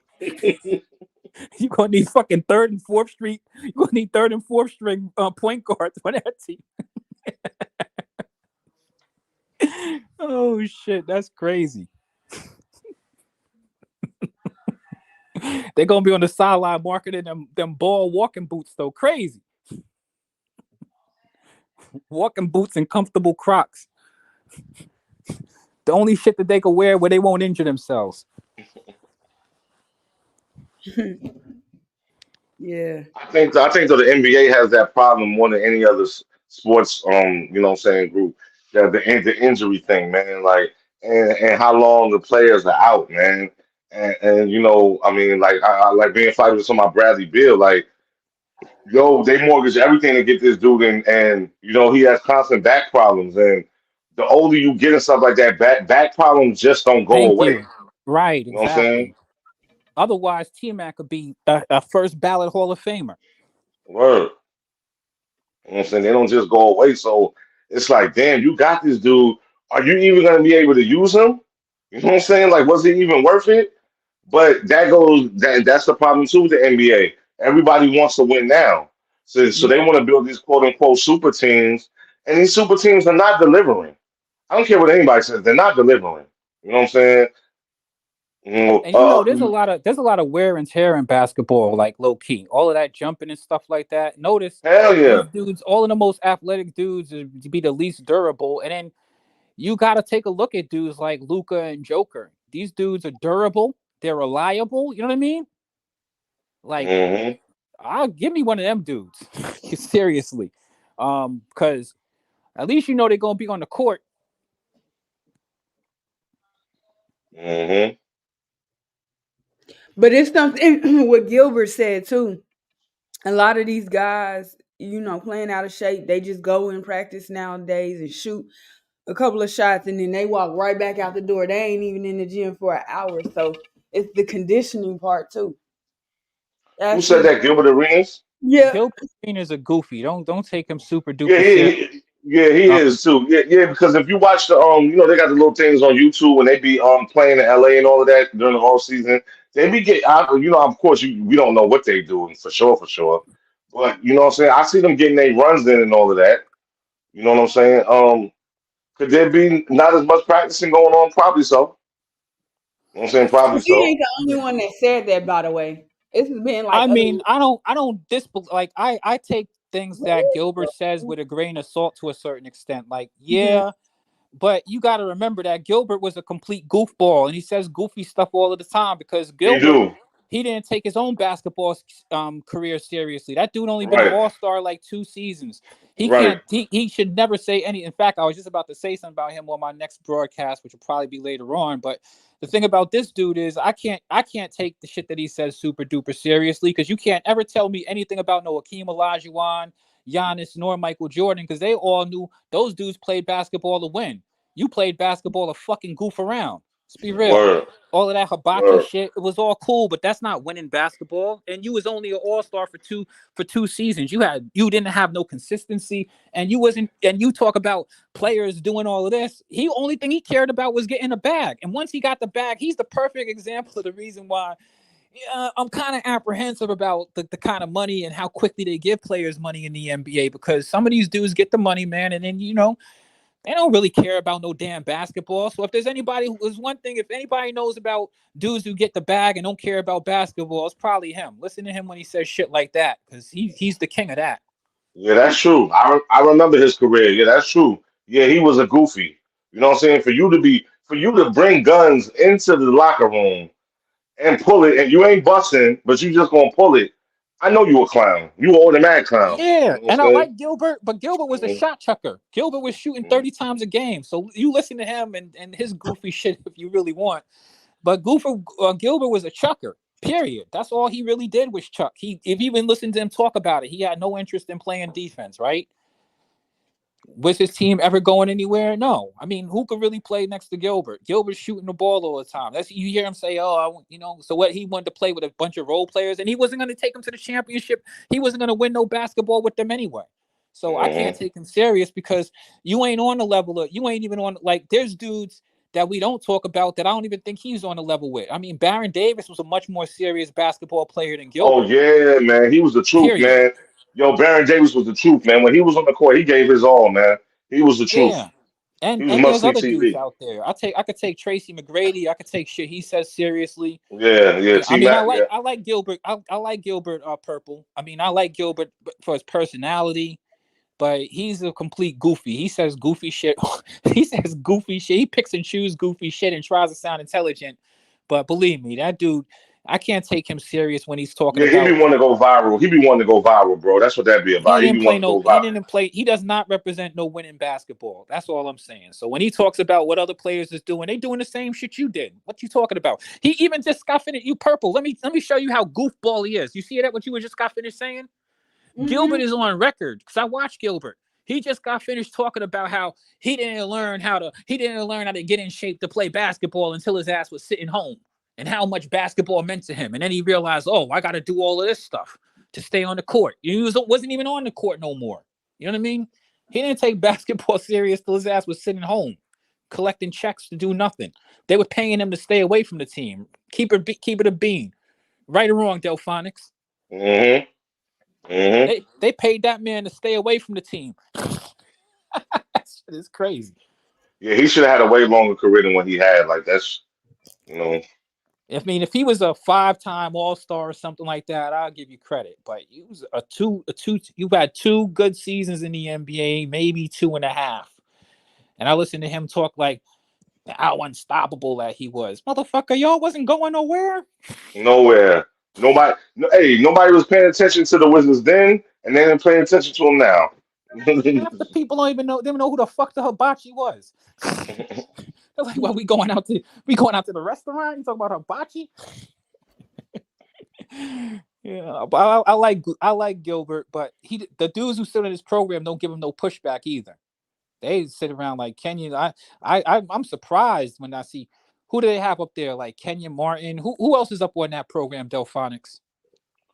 He's up there with like Brandon Jennings, another bump. Brandon Jennings is a bum, so we can't say nothing to Gilbert. Yeah, he was a disappointment to me too. I just knew he was gonna come to the NBA and do something. He started out all right, Delphonics, right? I mean, he started out all right, but then he just he was a complete bum. I don't know what the hell his issue was, but he couldn't get over the top, and that was a whole wave of them players back then like that. The Sebastian Telfairs of the world. Who Flight just named? Flight named somebody else earlier. We were talking about that play overseas. But yeah, man, Shabazz Napier. Yeah, man, very disappointing, man. A lot of them dudes' careers, man. You know what I'm saying? Very disappointing. Yeah. Some of them dudes were disappointment, and unfortunately, Gil. I mean, I would tell him if I was on a panel with him when he says his goofy stuff, he doesn't have enough pushback on that show. You know what I mean? I don't know what it is. These dudes are all supposed to have, but I think that because Brandon Jennings doesn't really have the cachet. Kenyon Martin was a good player, but Kenyon Martin was a bruiser. It's not like he was. Let's be real. He was a role player. You know what I mean? Right. A likable role player on a championship team because he did play on that Nets team with Jason Kidd. Yep, he did.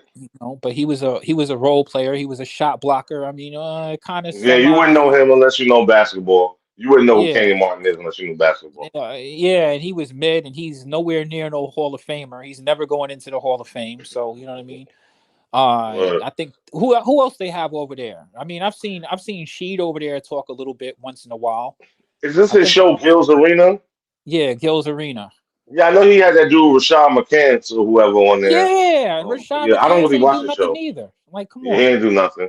See, those dudes, Brandon Jennings and Rashad McCants can't really say anything to Gilbert, and neither really can Kenyon Martin. So Gilbert's a very opinionated person and brings some numbers and stats and figures, but Gilbert be out of pocket sometimes talking about certain people. He ain't even in the same caliber to talk about. He shouldn't even fix his lips to say anything about Kobe Bryant or Michael Jordan.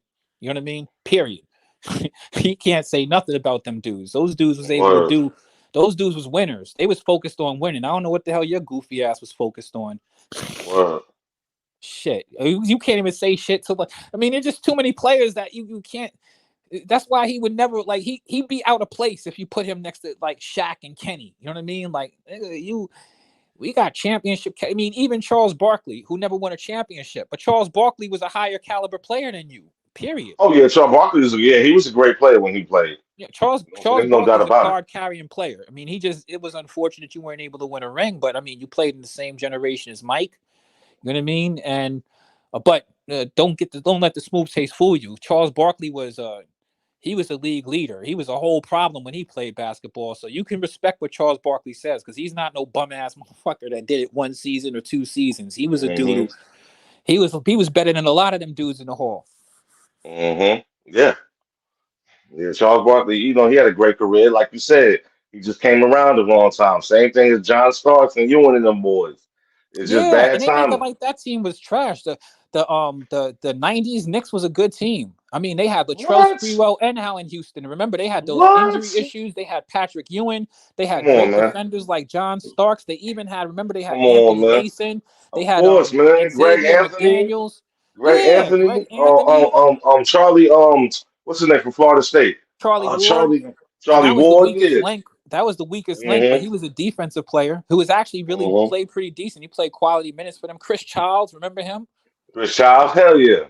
That Knicks Yeah, team was man. good, and that team played defense and had enough offense to carry them. But they remember that they never got fully, like, people forget that if Allen Houston was ever really healthy, when they had Latrell Sprewell, that team could have really gone far. But Mm-hmm. he had his issues, and that Pacers team wasn't no chump team. Period. The Pacers were Pacers good good too. ass. They Rick were good Smith, too. Rick Rick Smith, Smith, Dale, the Davis Davis brother. brothers, yeah, Mm-hmm. Yeah, man. Mark Hell yeah. Jackson, Mark Jackson. Hell Jalen yeah. Rose. Jalen Rose. Yep. Reggie Miller. Reggie Miller was a whole problem. Reggie Miller had scored the most points in the shortest time, and that dude was clutch as fuck. And Man, we had that dude epic was hungry. playoffs. We had epic playoff games with the Pacers, man. We had epic playoff Yeah. games, man. And those games, it was a different style of basketball, but you can't tell me that, like, you had to play that way back in those days. The whistle was It, different. it, it You was know what I mean? grimy. It was Yeah. gritty. And you You was know what I'm allowed saying, to dude? enforce. There was no open Exactly. lanes. Like, you guys see dudes Exactly. nowadays. People talk about how some of these dudes wouldn't be able to score in the air. How not? Nowadays you got to guard people from all the way out there, and then the lane is wide open. So I mean, like, the Mm-hmm. drivers, Latrell Sprewell will go nuts in the NBA if the NBA is now like when he was playing, and he was dunking on people when they was in there. So think what he would be Word. doing with these clean lanes that they have in the NBA now. You know what I mean? Charles Oakley. Yeah, there was some good players in the NBA. Don't get it twisted. Some of those teams are really good, but you had to run into the dude who was, I mean, people hate. I don't know why people hate when you bring up Jordan, but I mean, I don't know how you could even mention basketball without him. Dude was he was cold. He was cold. He did everything on the court, and when you needed it to happen, Bro, like those are when my you needed it to childhood happen. years. When you needed it to happen, he was a dude who was like, there's people who just know how to win basketball games. And that's the reason why he three-peated twice. It was no more than that. Jordan had the will, he had the skill. There was no time when he was playing and he wasn't one of the best players. He was the best player in the league. Even after he retired, came back, three-peated again. I mean, he was one of the best players when he came out of the president's office. He wasn't even supposed to do that when he was with the Wizards. He still came in and was still a cold ass player. Remember, he dropped 50 at 40, and I'm not talking about 38 or 39. He was Mm-hmm. dropping 50 at 40. All right. Remember, did they talk about Jordan when he was on the Wizards? But you're talking about a dude who had a knee injury. You know what I mean?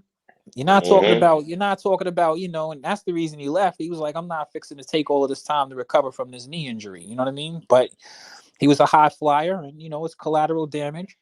When they Man, that try to was my drag him down, generation, man. Jordan, yeah. man, like, yo, everybody, I don't care who you were. I don't care what your team was. You was a fan. You was a Jordan fan. Everybody was a Jordan fan. It Period. wasn't because and the people who weren't a Jordan fan were beat into submission. My brother was a Barkley fan. But Oh, wow. he just killed him. I mean, like, it just got to the point where there really wasn't even anything to debate or dispute about. Gilbert says goofy stuff like, "Well, Jordan was crowned the greatest player in the league before he won anything." Now, remember that when Jordan came in, right? Delphonics, remember he did the Mm-hmm. slam dunk contest in his rookie year. Remember, right? Mm-hmm. Mm-hmm. He came and he renovated marketing for the NBA when he came with the "Come Fly with Me" dunk videos. It was him and Dominique; Mm-hmm. those were the two best dunkers in the league. He was already getting compared to Dr. J, and people talk about a lot of great players. Dr. J doesn't get as much respect in the NBA as he deserved, because Dr. J won consecutive titles when he was in the ABA, which was better than the NBA before it Mm-hmm. disbanded. All right, and he was Mm-hmm. definitely a champion, but he doesn't have NBA championships. So people kind of Yes, like he they does. forget about that. He won. He won one. He won All one with right. Philly. Well, Yeah, I'm he won glad one he with got Philly. one. Yeah, he I did want get to one. say You're right about that. 82.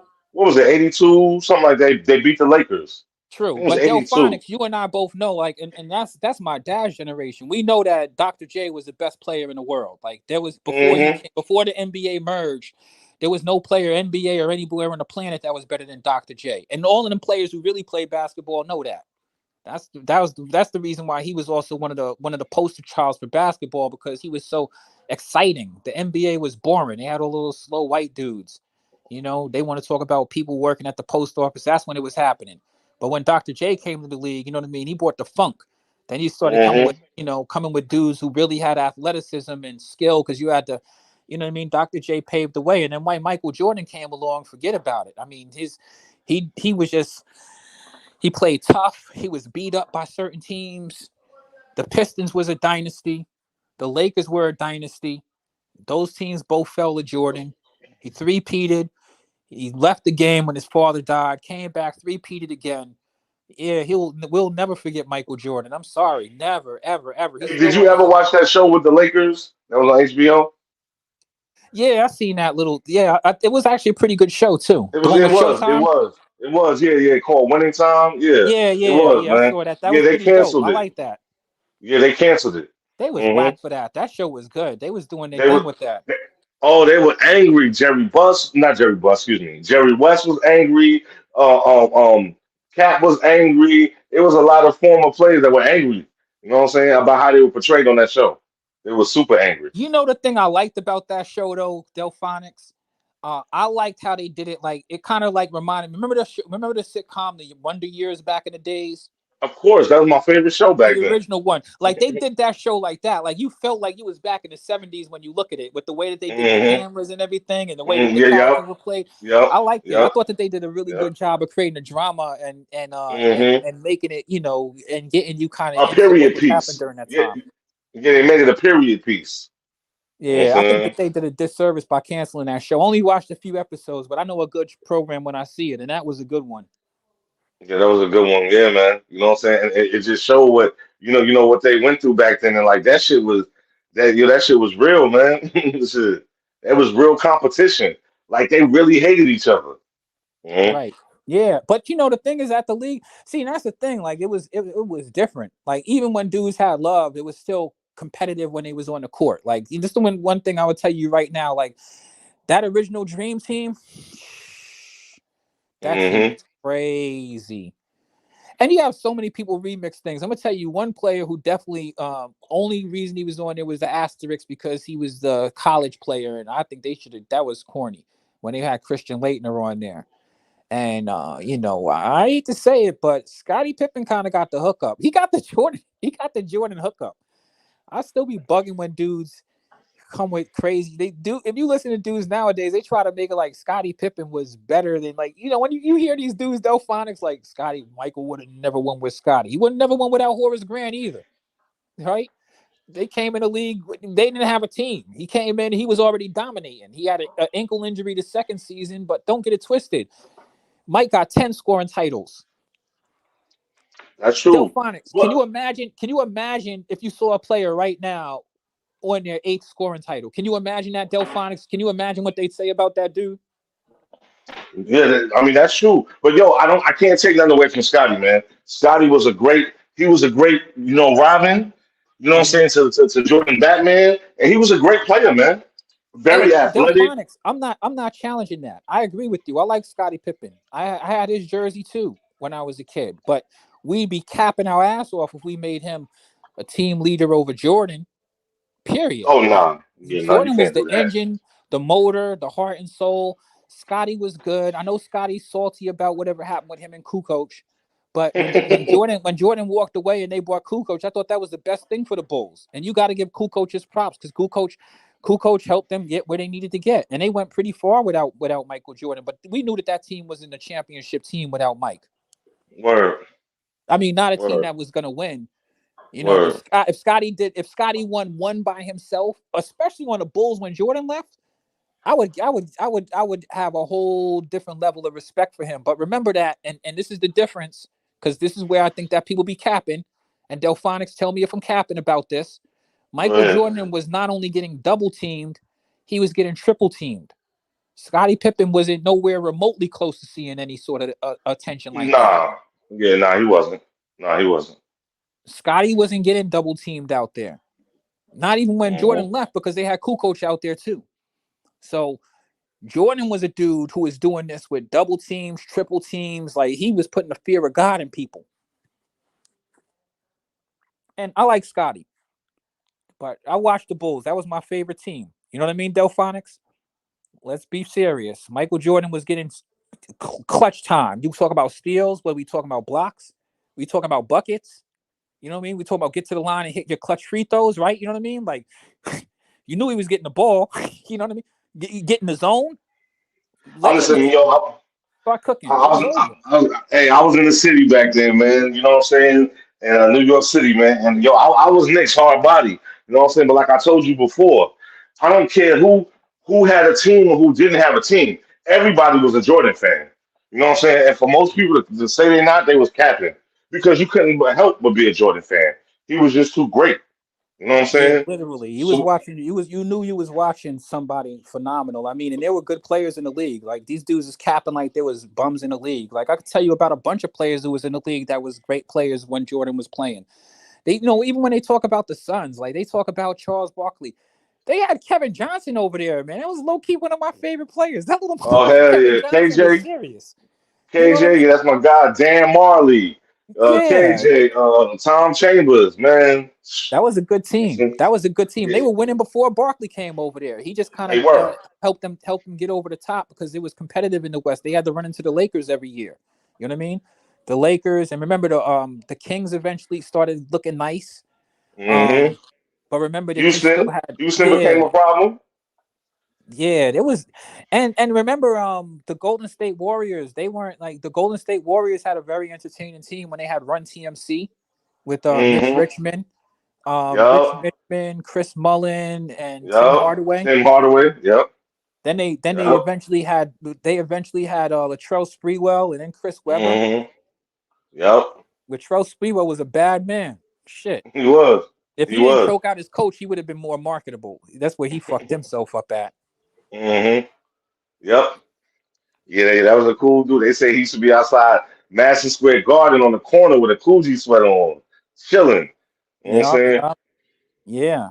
And remember also the Portland Trailblazers were good. They had everything. They talk about Hell yeah. Drexler like he was trash. Drexler was a high quality basketball player. Drexler, Yeah. Duckworth, damn, who the other ones, man? Damn, yeah, yeah. It was They quite had a few, Terry yeah. Porter. Remember Terry Porter Terry who was Porter, knocking down yeah. threes? Terry Porter, yeah, yeah, yeah. They had a squad, man, in Portland, man, for a couple of years too. Yeah, For a couple of yeah. years, they had a For a squad. few teams. That was my best friend's favorite team and his dad. They liked Portland. They wasn't fucking with the Bulls though. I remember when, and that's another thing about Jordan that they forget. Jordan, we watched him get better every year. He come back and put something else in his arsenal. Like when you watched him, it was a thing of beauty. These dudes nowadays come in and be doing the same shit they did when they came in. Jordan came in at first, he was unstoppable going to the hoop. Remember that? His layup package hmm is still the best layup package in entire NBA history. I don't care what anybody says about any of these dudes. There's no Jordan. He's on record in critical games doing jump up layups, hitting layups with the ball behind his back. You know what I mean? Like not even looking at the rim and shit. That motherfucker was nasty. His layup package was as great as anybody we've ever seen in this league. But then hmm he came back the next year and and he showed that he could actually his mid range was better. Then by the time he had that third championship with Portland, remember he was the shrug the shoulders because he hit 8 threes and they said he couldn't shoot from the outside. Remember? You know what I mean? hmm He added his go-to move with his turnaround fadeaway. And at that point, it was like, well, what the hell can't what the hell can't this dude do? And I mean, remember, some his scoring averages were even higher back when he was just the only thing he could do was attack the rim, and they said he didn't have a left hand. Remember that, Delphonics? hmm Remember he was averaging like 37 points a game. I think those were his highest. Am I lying? No. His highest scoring averages he had in the NBA were from when he didn't have all of the things that you look at him now and say the reason why he's the greatest. You know what I mean? Like he didn't even have the hmm go-to moves and all of that. People couldn't stop that man going to the hole. So it wasn't like he was a person that let's decide not to double team Jordan. Like, motherfucker, you better double team him because you already know what's gonna happen. Yeah, Shit. he was a problem. He was, and he had a good team around him too. And that's shout out to Scottie Pippen, but not just him. Horace Grant, Shit. Craig Hodges, Word. John Paxson. BJ Armstrong.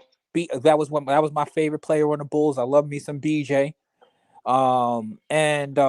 Shit, people forget, Cartwright came from the Knicks. Bill Cartwright helped them Cartwright, a yep. lot in their early years, and they always had these, like, their center position was always the weakest position, but they'd always find serviceable dudes. But they started off with a gem with Cartwright because he had all the experience of playing in the league. He was a good rebounder. He's a dude who can consistently score. He would challenge Robert Parrish, who I think was the best center in the league when he first came in, right, Delphonics? Or one of them, because the Chief was serious. Like the Celtics, they talk about, well, Jordan got swept by the Celtics. The Celtics was a freaking. Are you kidding? That was a dynasty. Their team was already together. When they had Larry Bird, they had everybody. Every position on that team was stacked. They had scoring from every position on that roster. The weakest person on that whole team was Danny Ainge, right or wrong, Delphonics? Yep. He was just scrappy. Yeah, because they had a center. They had a unstoppable power forward in Kevin McHale. They had Larry Bird, who was playing that small forward, power forward, or whatever, who could just shoot the lights out and was willing to do anything and everything to win. They had Dennis Johnson. Isn't Dennis Johnson a Hall of Famer too? He is. I think he's dead Exactly. too. Come on, stop playing games. Them Celtics was stacked. They had a great team, and they even had some dudes coming off the bench to help them a little bit. And then in the Lakers, like the Lakers and the Celtics was, come on, they was the first team to come in with the NBA video game. Remember Lakers Celtics basketball? Hell yeah. Don't let me dig in the crates and bring out the archives for y'all. Shit, fuck around. Word. That Lakers vs. Celtics was the truth. It was on Genesis. It was absolutely. And even when you had that, Mike had the greatest signature move in there. His signature move was that layup, the scoop under layup that he used to. I used to love that. Hey, and remember Mike when he pulled the tongue out? When Mike's tongue out, man, you already knew the results. When you seen his tongue come out, man, you might as well just pack it in. Word. Shit was Rizzo. Yeah. You had the Pistons. Yeah, another dynasty. The Pistons was a straight dynasty. Chuck Daly, one of the greatest coaches in NBA history. Isaiah Thomas, Vinny Microwave, Mark Aguirre, Joe Dumars, Rodman, John Sally. And they had Rick Mahorn too, right? Rick Mahorn, yep. Yeah. Yep. Rick Mahorn was an enforcer his entire NBA career. He was an enforcer even when he played on the Sixers. So they got What him. did John Sally do though? What did he ever do? I met John Sally, man. That motherfucker is so cap. I met him. I was doing a meeting over at Sony Records. It was me and my man Maestro. We were in the lobby, and John Sally came in. And I was lit. I was like, "Oh shit, John Sally," because we recognize John Sally from playing on the Pistons. But like you said, this motherfucker tried to tell me, "Yeah, you know something about Mike, man. He's soft. All you got to do is hit him." I'm like, "Motherfucker, I don't watch him bust y'all." First of all, y'all niggas was playing like y'all was in prison. Word. Y'all had to play like y'all was in prison with him. Y'all wasn't just. It wasn't just like, "Oh, we gonna blow on him." You know what I mean? Y'all tried anything in your power to get under his skin and infuriate him. I mean, he had to fight y'all. You know what I mean? Like, yeah, y'all beat him, but come on, stop capping. And he beat y'all. He ended y'all dynasty himself, right or wrong, Delphonics? Word. He's the one who ended your dynasty, talking about somebody soft. And then John Sally, I had to call him out because this bitch ass had the nerve to talk about Michael Jordan. You know what, John Sally? Do you know that John Sally joined the Bulls for his last couple seasons in the NBA, or at least his last one? He walked out with a ring with them. Mm-hmm. Right? He slid to the Lakers too. Yeah, he slid to the Lakers too. Listen, and he ain't do his shit. He ain't do a fucking thing to contribute to the damn Bulls winning that damn championship. Nope.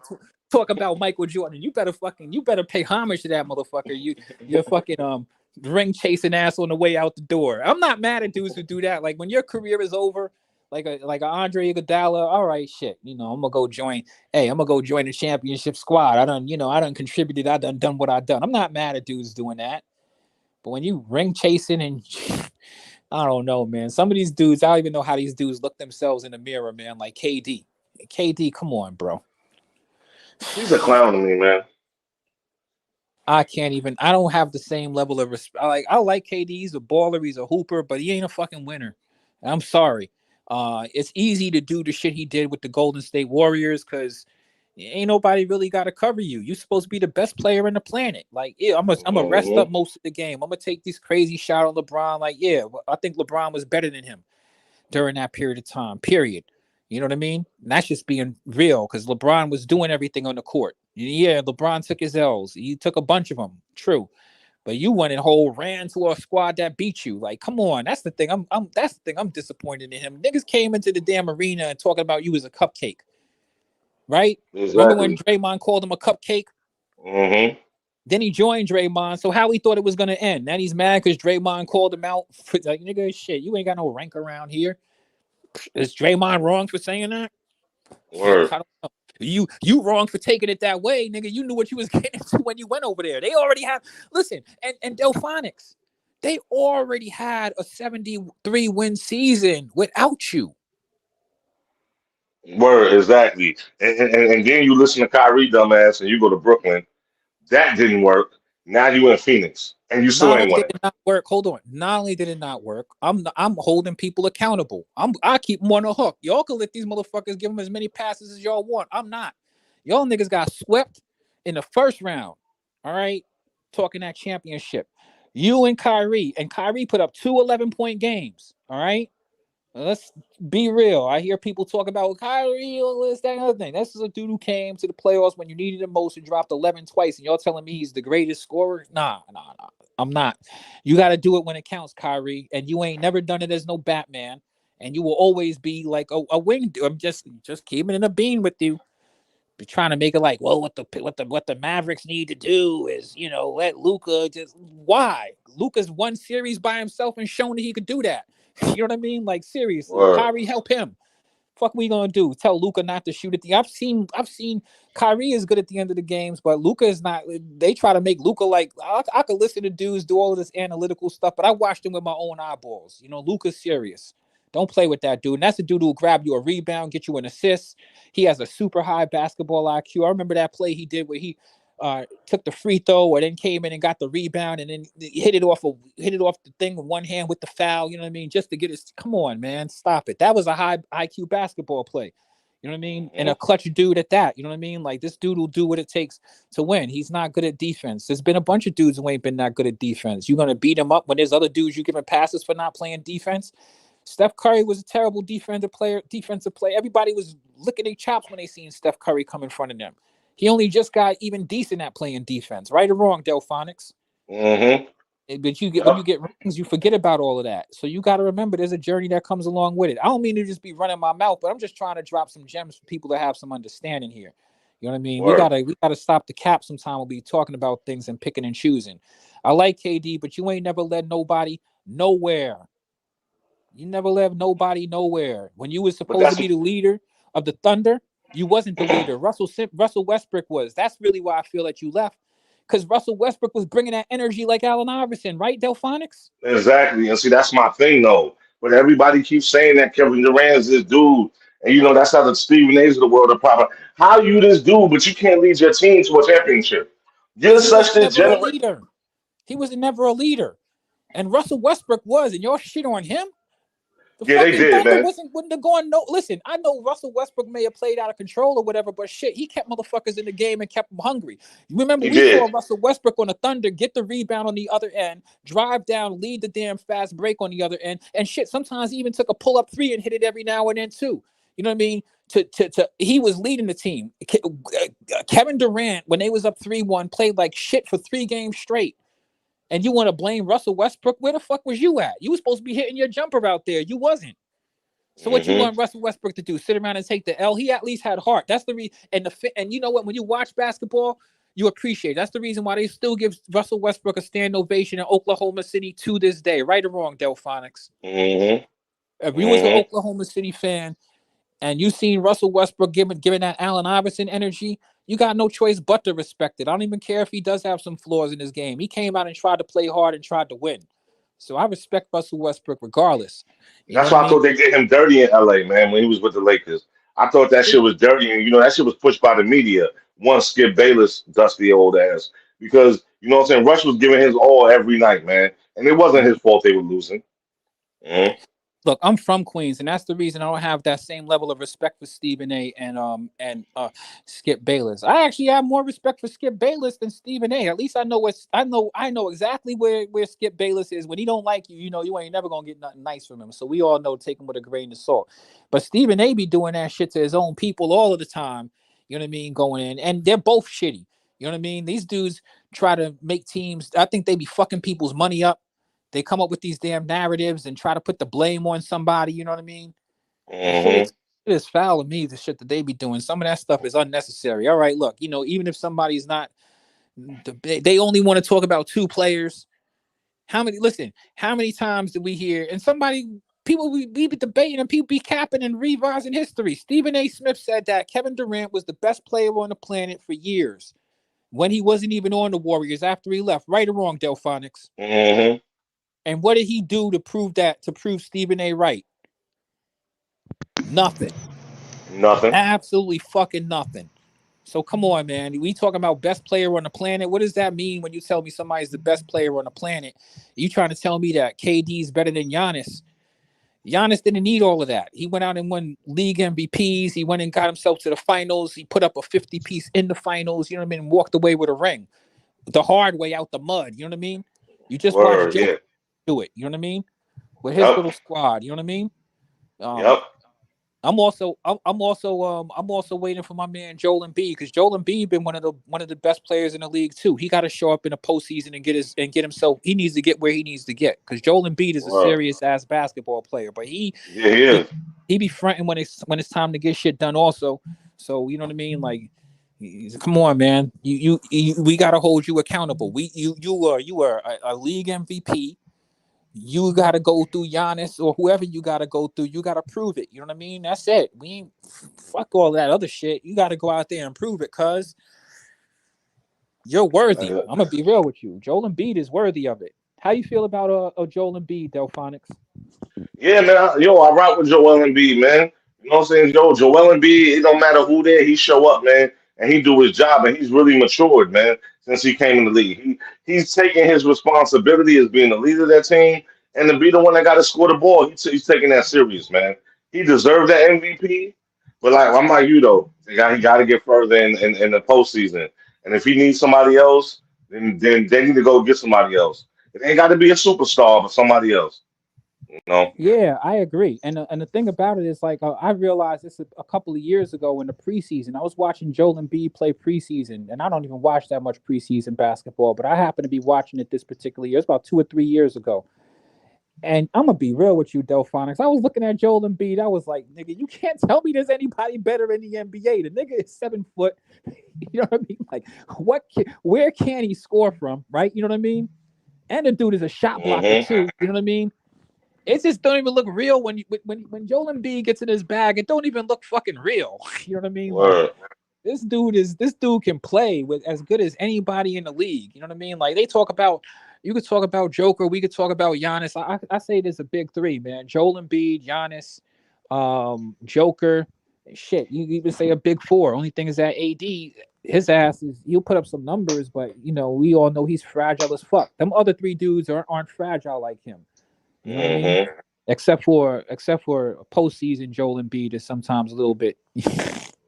Sometimes you be like, "Yo, Joe, this ain't it." You know what I mean? Hmm. I think it's the But big man version of James Harden. yeah. Oh, who is that? Hold on, I recognize that voice. It's Nico. Nico, what's good, Nico? Man, good to hearing you, brother. It was good with y'all, man. I wanted to slide What's in going Yeah. a on, little bro? bit. Oh, you sound so low, cuz. On my fault. I did fuck up my mic, so it's possible. All right. It's all good. Yeah, man. We just over here kicking it because I don't know what Flight's agenda is tonight. But yeah, man. I'll be real with you, man. That motherfucker Joel Embiid he can play some basketball, man. But man, the postseason he's just underwhelming. Hmm. He'll get it together. He'll So get it does together. James Harden, but as a big man. I don't know. I mean, I think that things could or potentially will get better for him. Um, the thing I like about him this season, fellas, I've seen something like, there's a lot of dudes who just look at stats and numbers and you look at the box score after the game is over. But I'm watching this dude and I even got him on my fantasy squad, which I made out of my way to pick him number one because he has the skills of anybody. But this dude is dropping 30 by the third quarter, man. A lot of these games he's already done. A lot of these games he's already wrapped it up by the third. And if he plays in the fourth, then he's dropping 50. You know what I mean? Like, Yeah. He's really getting busy out there, man. I don't think it's being.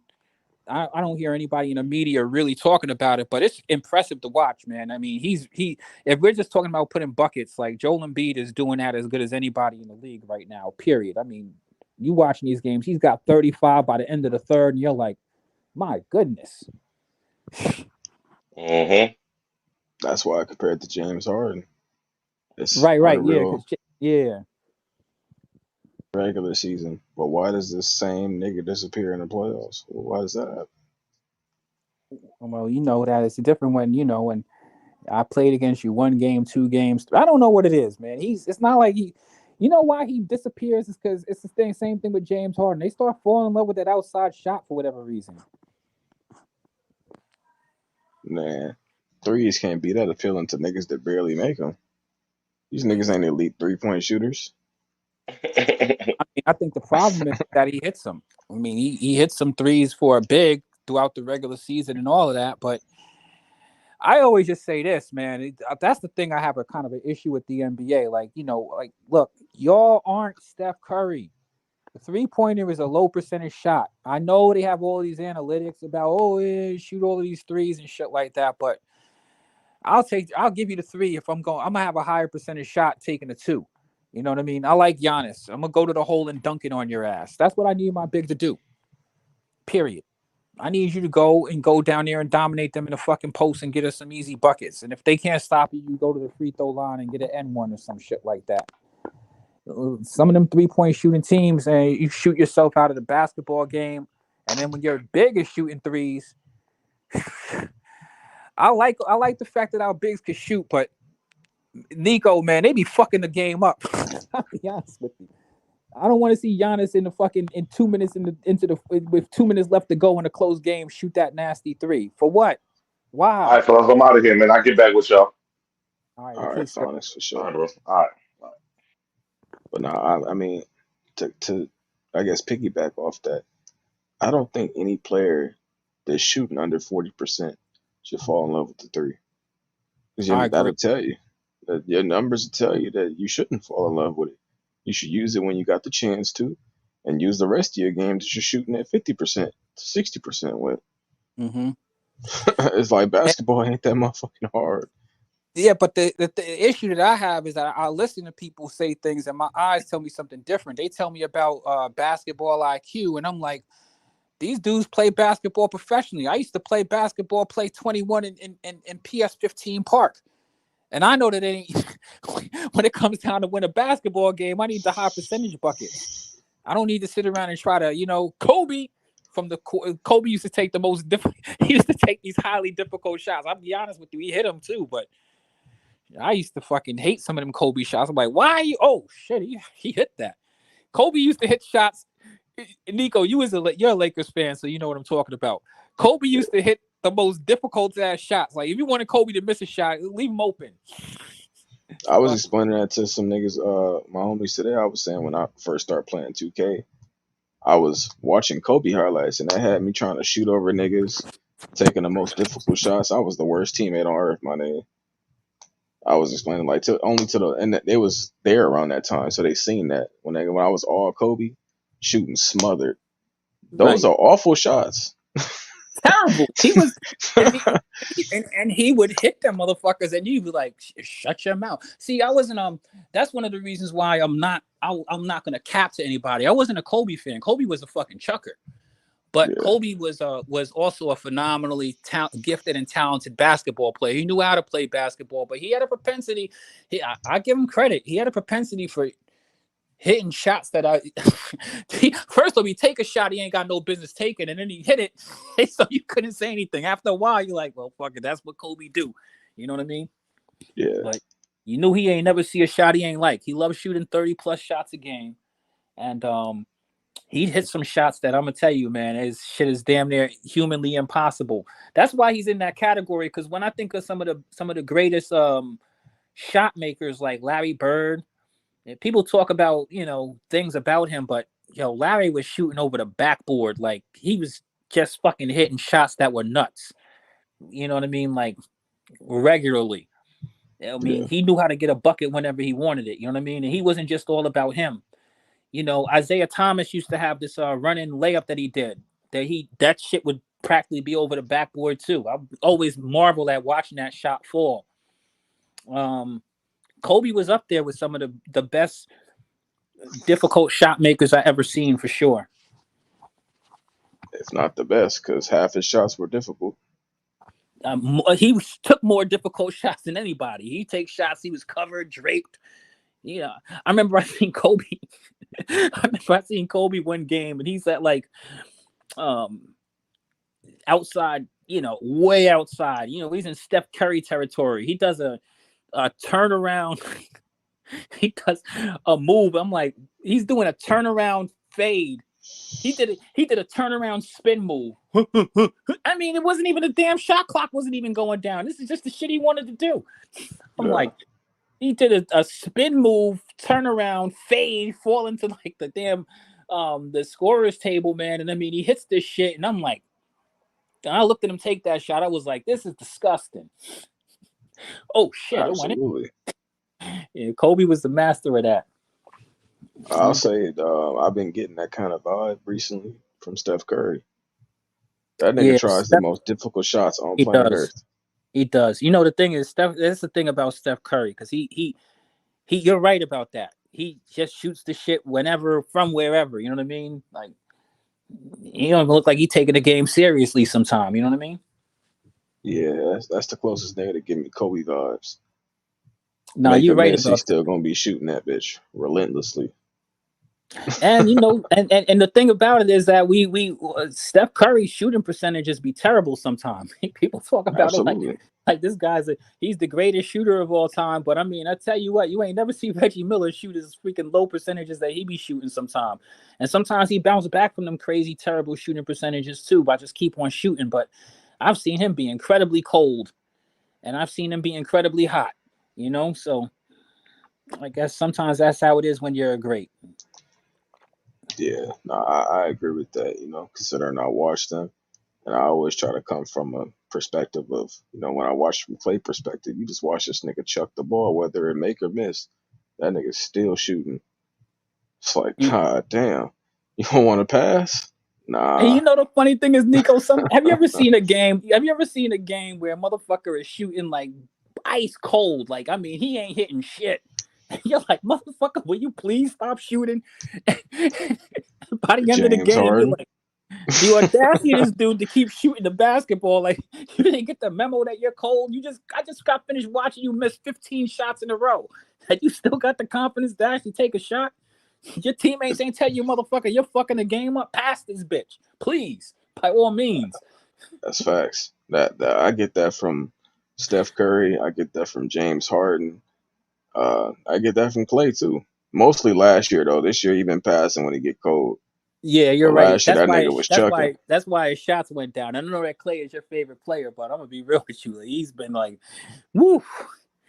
That nigga been cooking lately. He has been. In fact, I was talking to my brother recently. I was talking about I was considering dumping Clay for my fantasy league because I got him on all three of my teams. And then I started going through his game log, and I was like, well, he's not playing as bad as he was at the start of the season, at least. And I mean, he's actually, you're right. He's been cooking a little bit more lately, for sure. He actually Slim out here lying. Intangibles now too. He might give me a steal or a block. Wardell carrying the Warriors though. Nigga, gonna check them numbers. When they beat the Trailblazers, it wasn't because of Steph Curry. That nigga he was 2 for 15, and then Klay Thompson was the reason they won.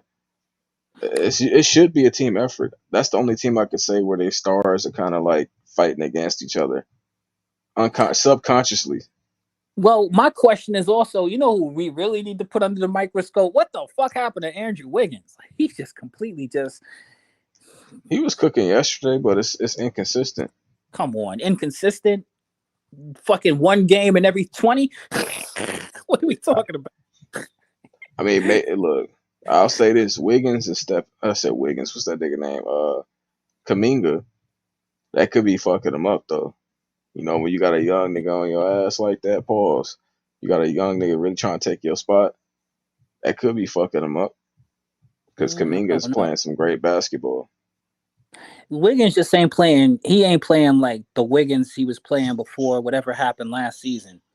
So I don't know what it is, but you need to get your basketball back from the Monstars or something. Because you, like I said, man, he was. You said he was cooking the other day. Yeah, He showed me another. When was the last time he was cooking before that? last season.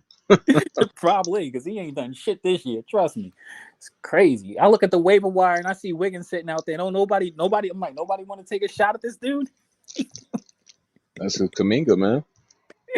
He And can't we even get got to part give of a credit to pickup that game. because Yeah. Kaminga is becoming the player they wanted him to be, aka All Andrew right. Wiggins for cheap.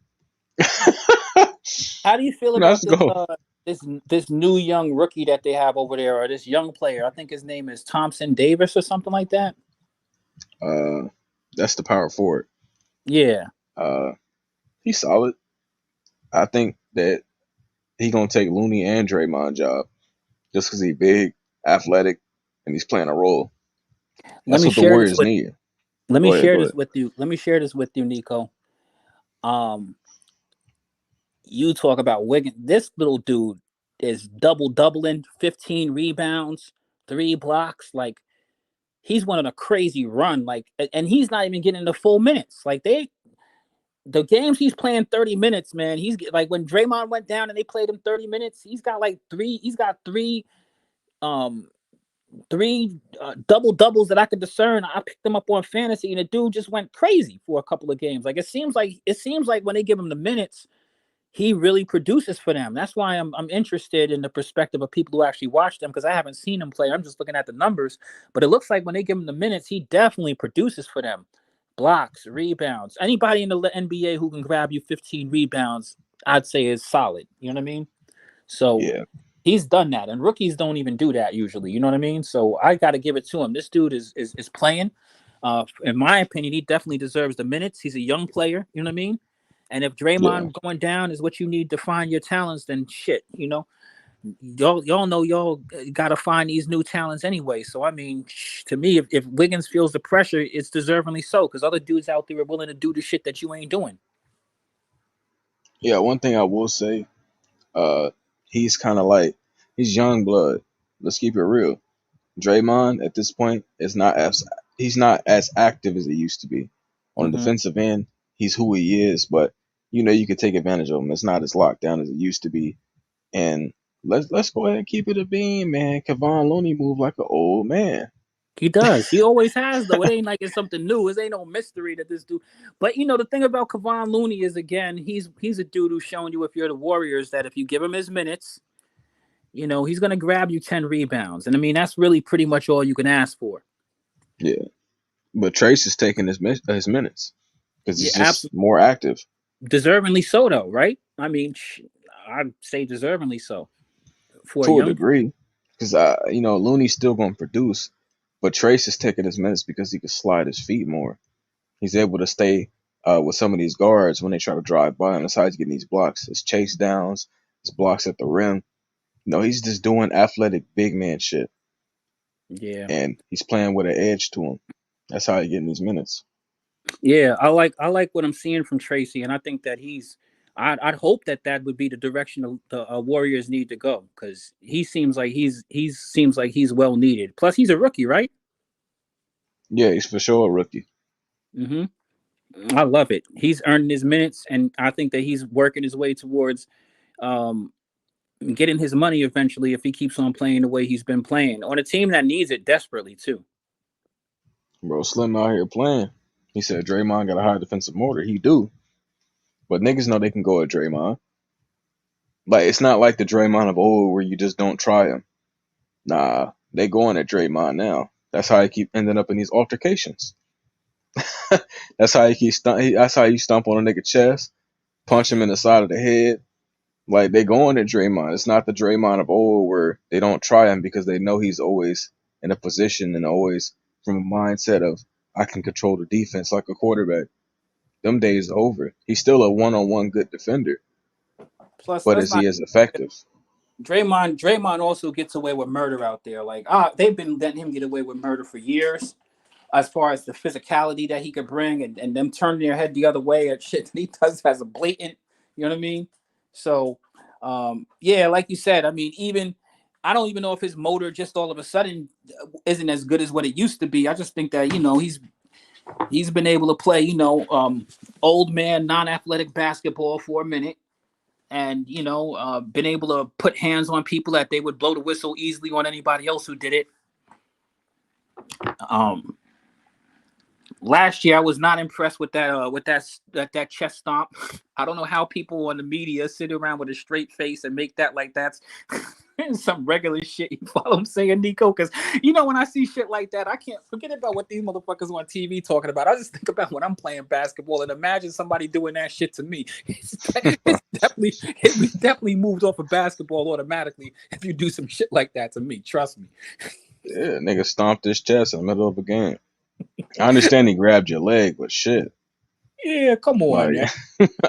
I mean, like, grabbing your leg is a foul. You stomped on the nigga's chest. Like, he propelled himself off of the man's chest on the ground, and we're gonna sit around and act like let's keep him playing. I mean, Stephen A. Smith and Shannon Sharp and all of them dudes on television are shout out for that shit. The funny thing, the next one that they did where they tried the same shit. Like, I'm like, all right, he already did that last year.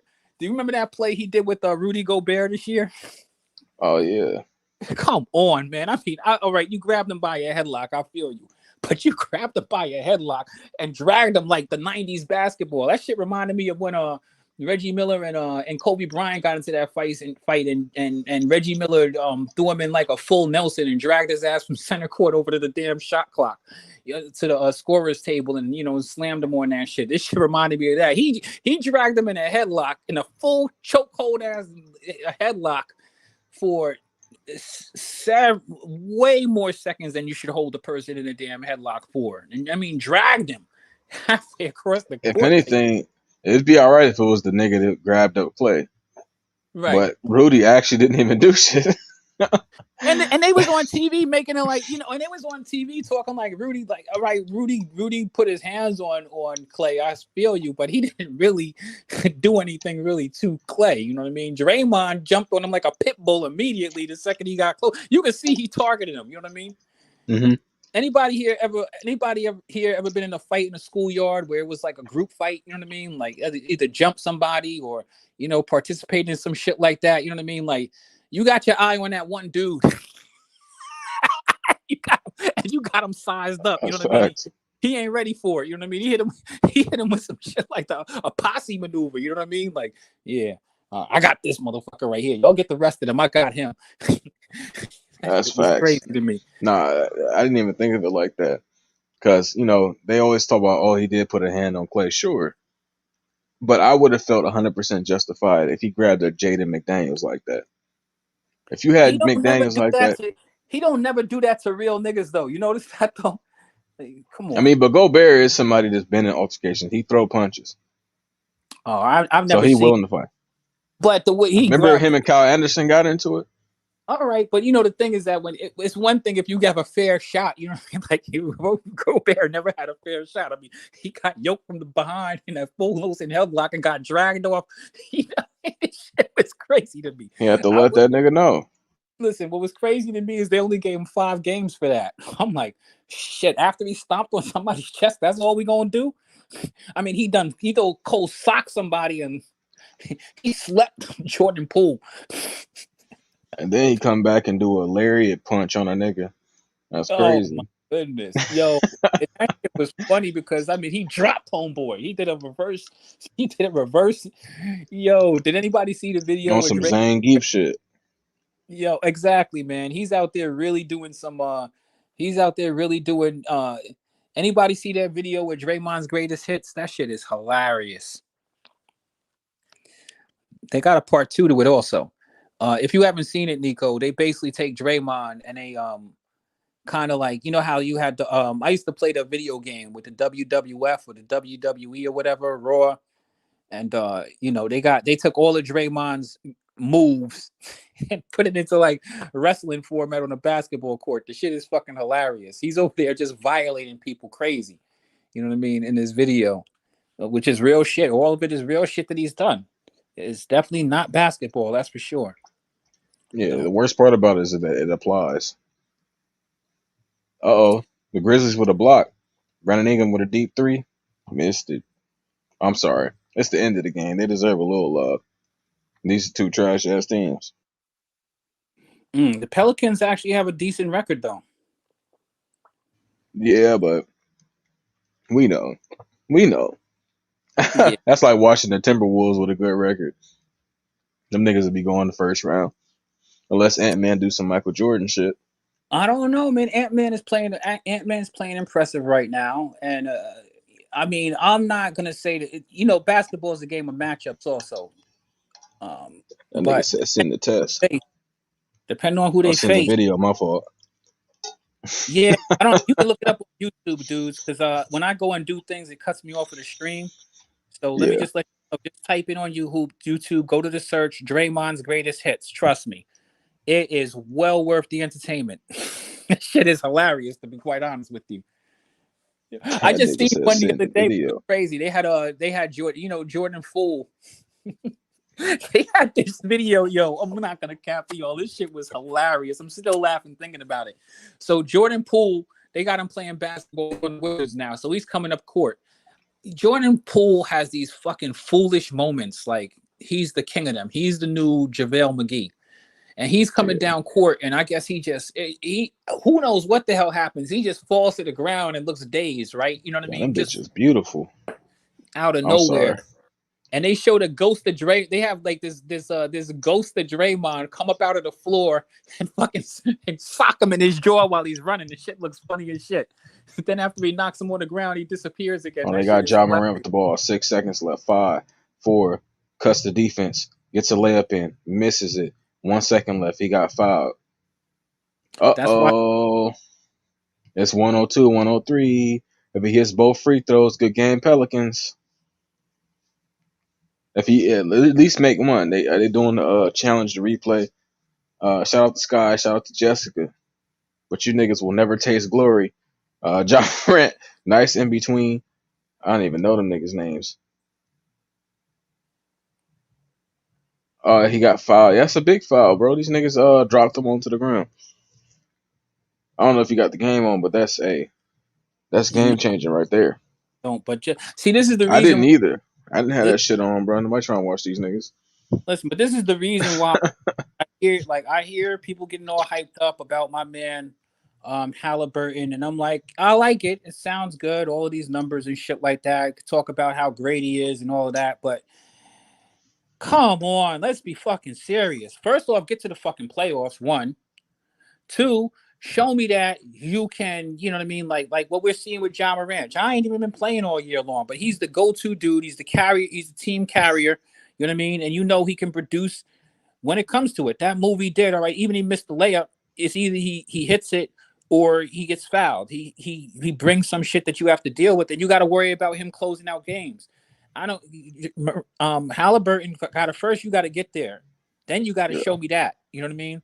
Before I start putting you up there with some of these other dudes. I mean, numbers look good. It's nice, but there's more than just all of these analytics. I can't just crown somebody because their analytics are great, especially when their NBA standing is like 7th or 8th. You know what I mean? Both of these teams that went to the damn in-season tournament championship have terrible records. They're not good in the standings. They're just not. Let's be real. They're not elite teams. But who are they putting them in with? Like, I don't know. He's not top 5.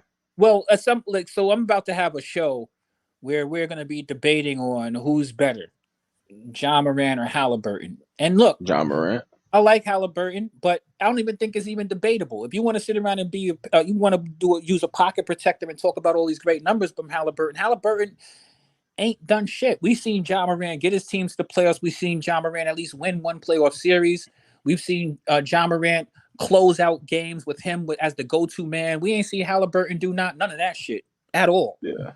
Get there first and then tell me about that. Because really, to be honest with you, there's a long line. I could even say the same thing for DeAaron Fox. You know what I mean? Who nobody talks about, but at least you know that he's actually done some of this shit.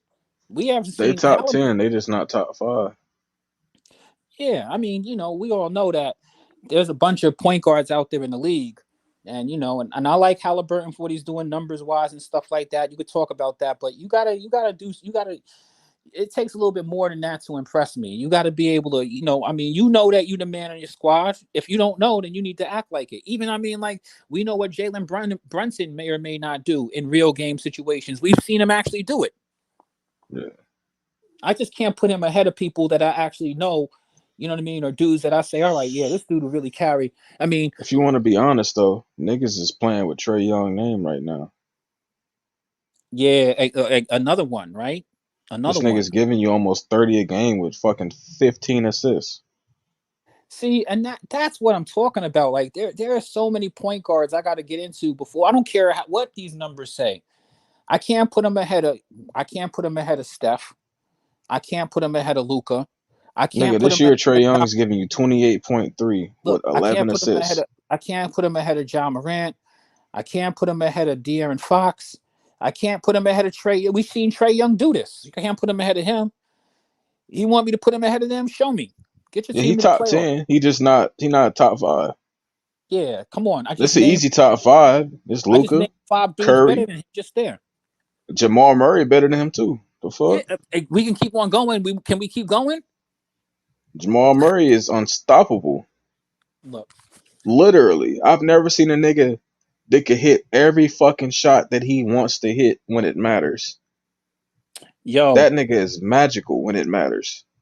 Nico, me and you agree. That's 6 dudes we just named that he ain't better than them dudes. Like you could talk about numbers and all of that stuff till you're blue in the face. You trust him over any of them dudes we just mentioned? No, I already got a solid top 5 and he ain't in it.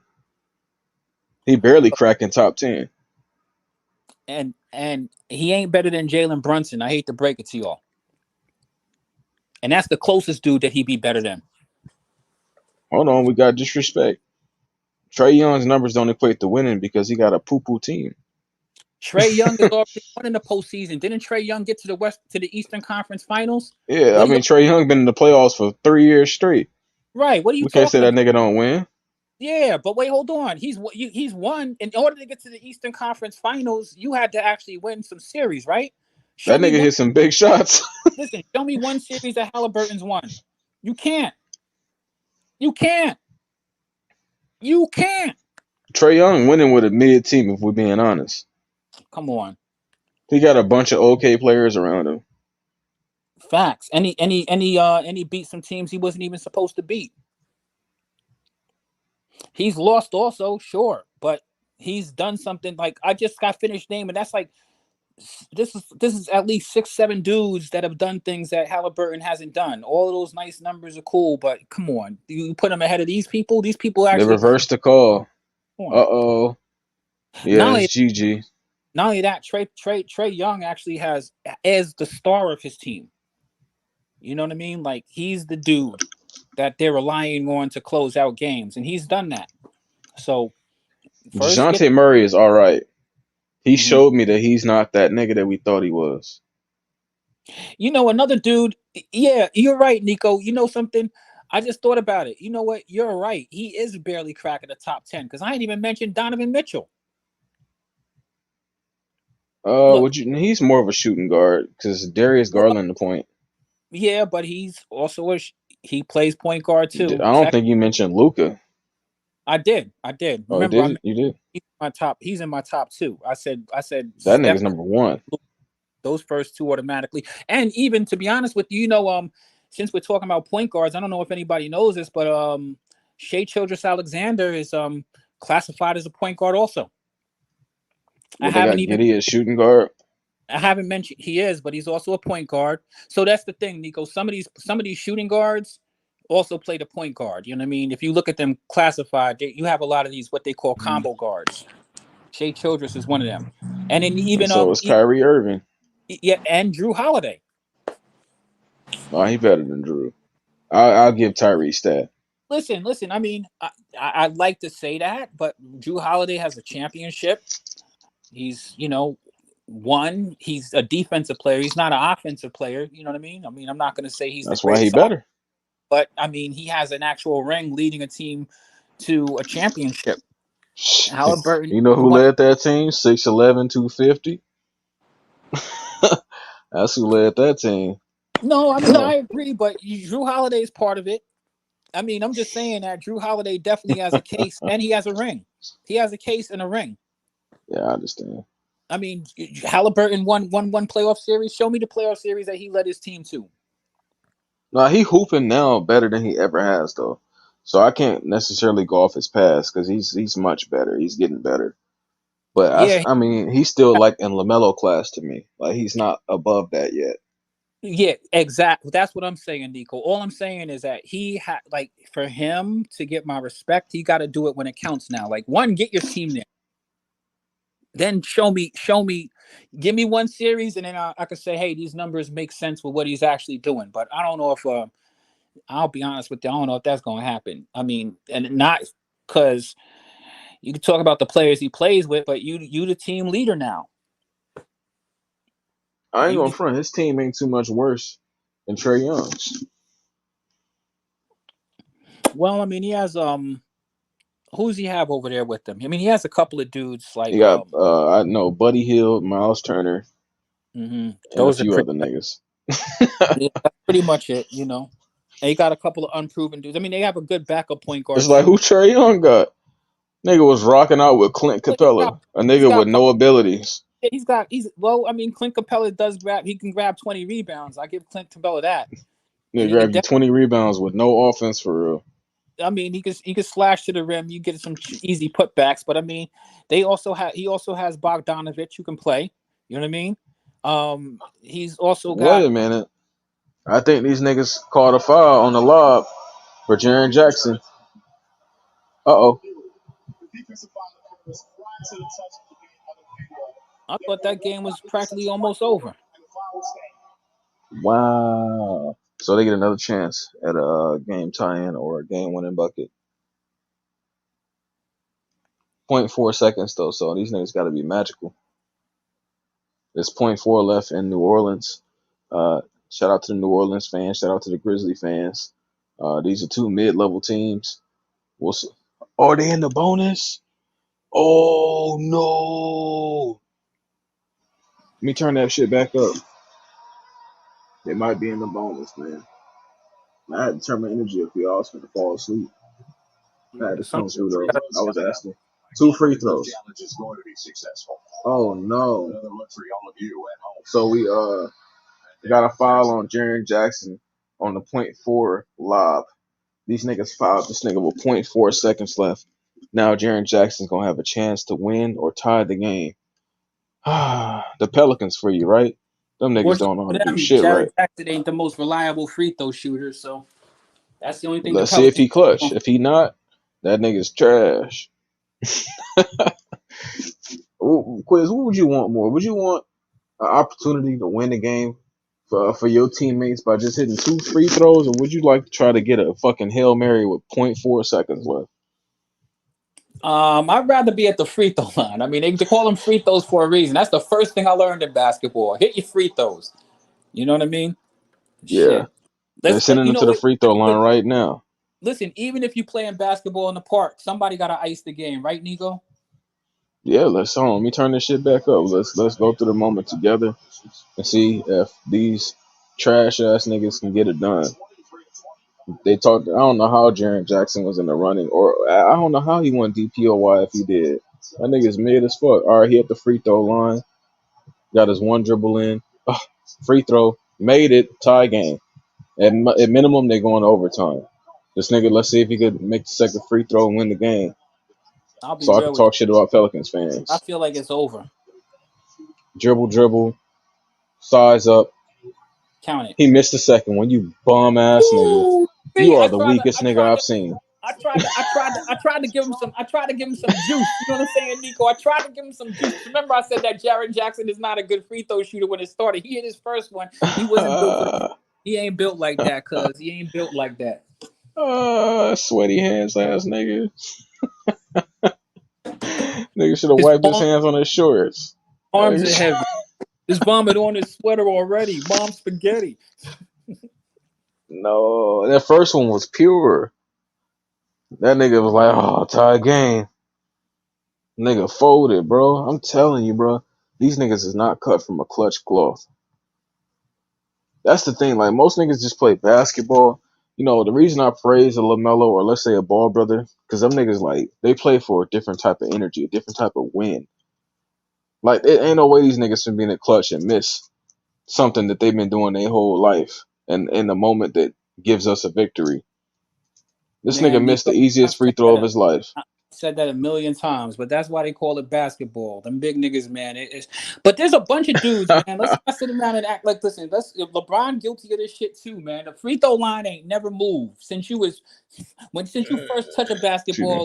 basketball, the free throw line been at the exact same place. So for me, there's really no excuse when you know what I mean. If you're a I clutch you know player why I or give LeBron a pass? because he Because does he's everything actually else. left-handed. Is he really? Yes, LeBron is a left, and so is Russell Westbrook. I didn't know that.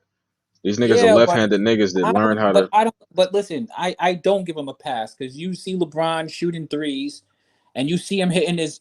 You know, he actually takes some of these mid range shots in the game. You know what I mean? And the free Yeah, throw line, if any shot that you take, the most consistent one is the free throw line. That shit ain't never move. And if the you a free throw team line with is a different type star of players, rhythm though. right? Like I think you pressure. stationary. You don't get it. Like LeBron does well when he's getting into a rhythm of shots. Free throw line where he's just stationary. And you know, I would give Jaren Jackson that. If I found out he was left-handed and he's shooting motherfucking right-hand free throws, I would give him a pass too.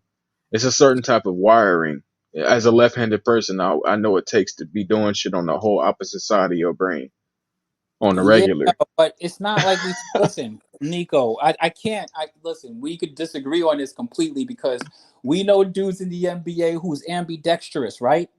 And Yeah, you've been taking the same shot. If you're left-handed, the first shot you learn to shoot with from your very first time you touch a basketball is your strong hand, right? yeah. And I mean, like, this is stuff that's easily work onable.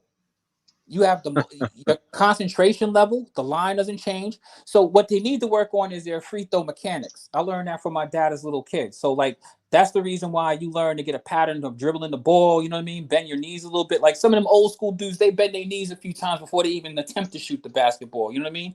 If you need to get into a rhythm like that and need to have some adrenaline going, man, I don't care if you jumping Wait, 50 who? free throw Wait line. a minute. You talking about Jaren Jackson is 9 of 10 from the free throw? That nigga trash. I'm sorry, Quiz. That's insane. That nigga missed.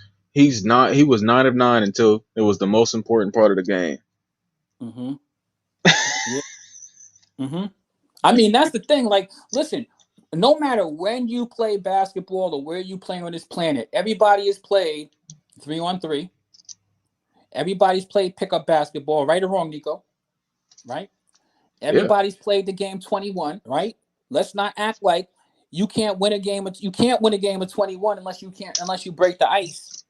So, and these dudes are professionals. They're not just like regular people. They was doing that before they even when they were playing their formal sports and getting it together. Like these dudes have, it's just like if you're a pilot, right? In order to be a pilot, you have to have a certain amount of air miles, right? You know what I mean? You have to have a certain amount of hours in the air before they say, all right, you're certified to fly a plane. You've been through every scenario, you know what I mean? And you've yeah, done this before. Basketball players have done that. And then now you're even counting in. So you're not even just counting the fact that they had to train them before they actually, you're talking about the off seasons. You're talking about your entire life of playing basketball, man. Basketball ain't something you just pick up on and be a pro. These dudes been doing it. So as far as I'm concerned, as a professional, as a person who's telling me you're a professional, and we seen pros versus Joes, right? We know that professionals are better than the average Joes, right? So I mean, I don't see there being any excuse for not being because if you're taking a shot from the wing, depending on where you are, that might be a different distance, right? You follow what I'm saying, Nico? The yeah, free throw line is the same exact distance every time. All it's a matter of your concentration. yeah. And you're right. I understand that. Selling out when the I game's on the line is not a good thing, no matter who you are, no matter where you are. Shit, if you sell yeah. out playing 21, you go back to 15 or 13, depending on how long you've been playing. You know what I mean? So, I'm thinking you might like at the free throw line. You might have too much time to think. it's true, but that's all Nico. Trust me when I tell you that. That's all mechanics. You practice that shit. That's why some people practice with sound put in. That's the reason when you see the pros, you see how the pros when they practice shots, they get them little long sticks with the thing. You know what I mean? To get you Yeah, used to seeing hands in front of you. You don't got no hands in front of you. You know what I mean? And so, like, I mean, I like what you're saying, but it's just like that abusive chick that you start making excuses for. Well, she didn't grow up with her dad. You know what I mean? Or who yeah. fucking gives a shit, motherfucker?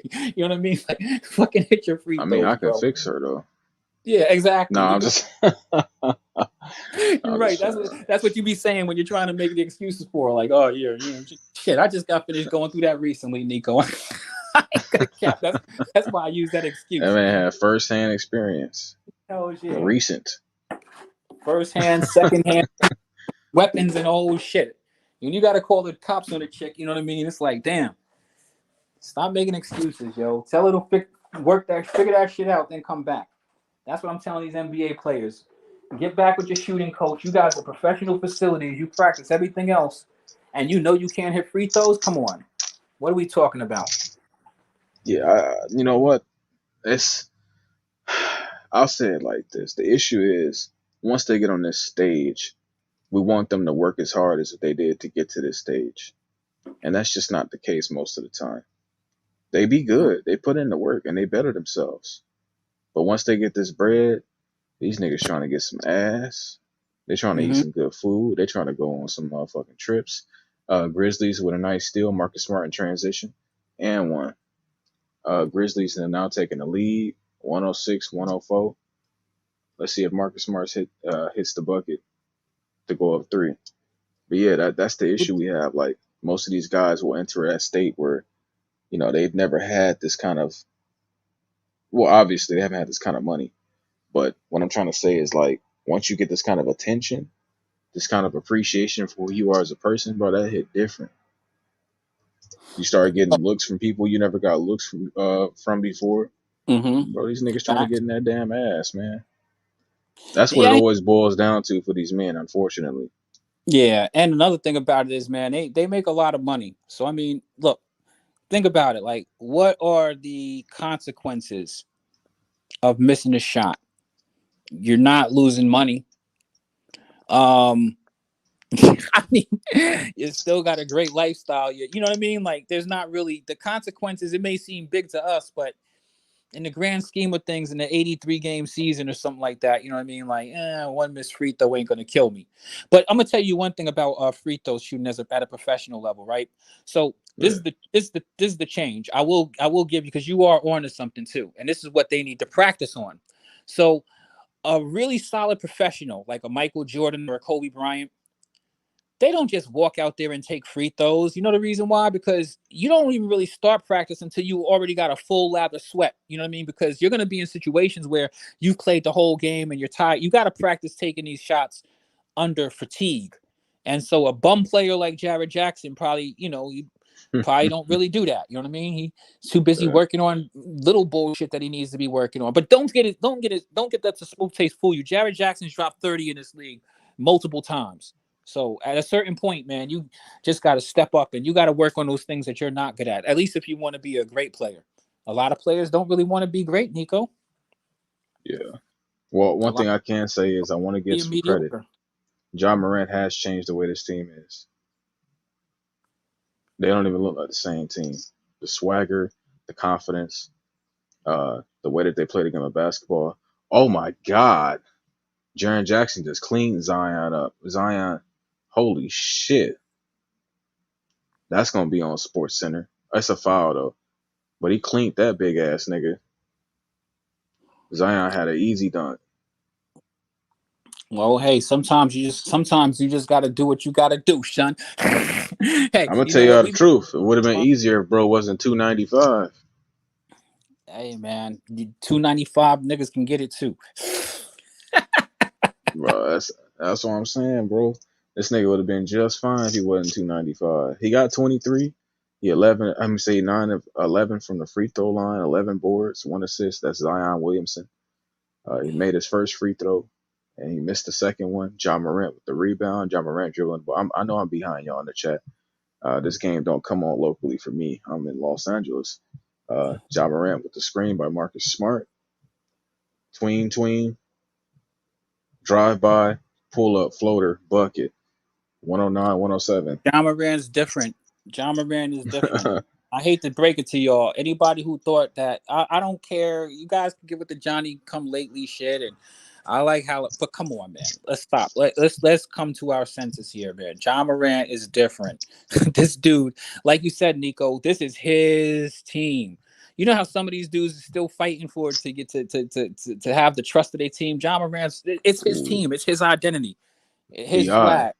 The big the shot. giddy is. You know, he does what he does. I'm gonna pull out a Pat bet. What y'all think about that, Josh? All right, I ain't gonna go there. But let me see. We got a minute and 30 seconds left.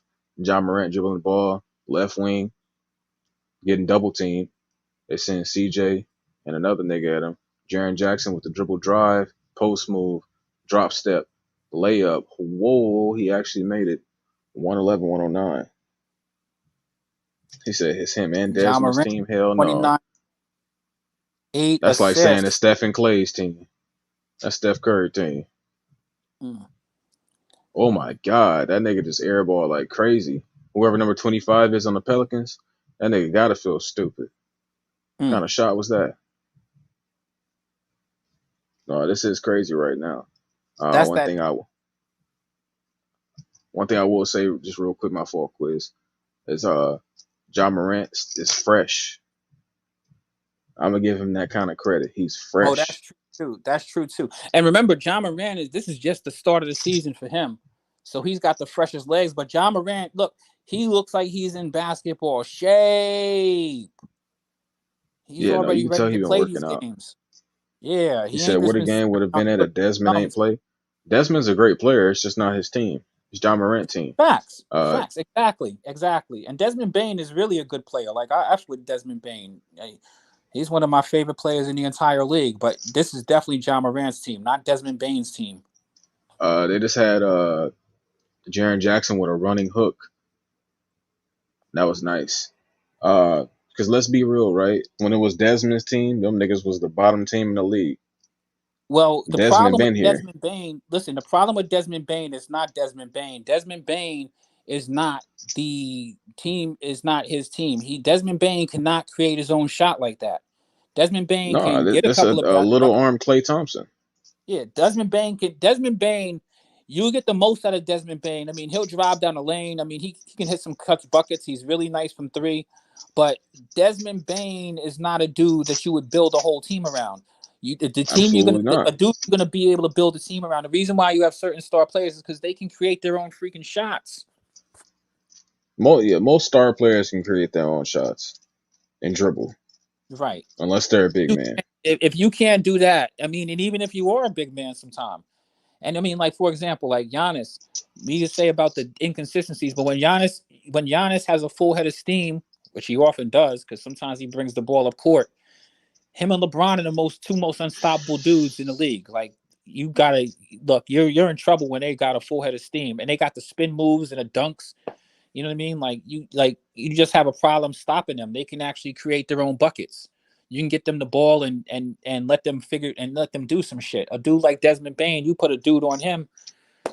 What are you doing, bro? Let me Pass go the ahead ball. and I just want to elaborate on this and make sure that we understand this.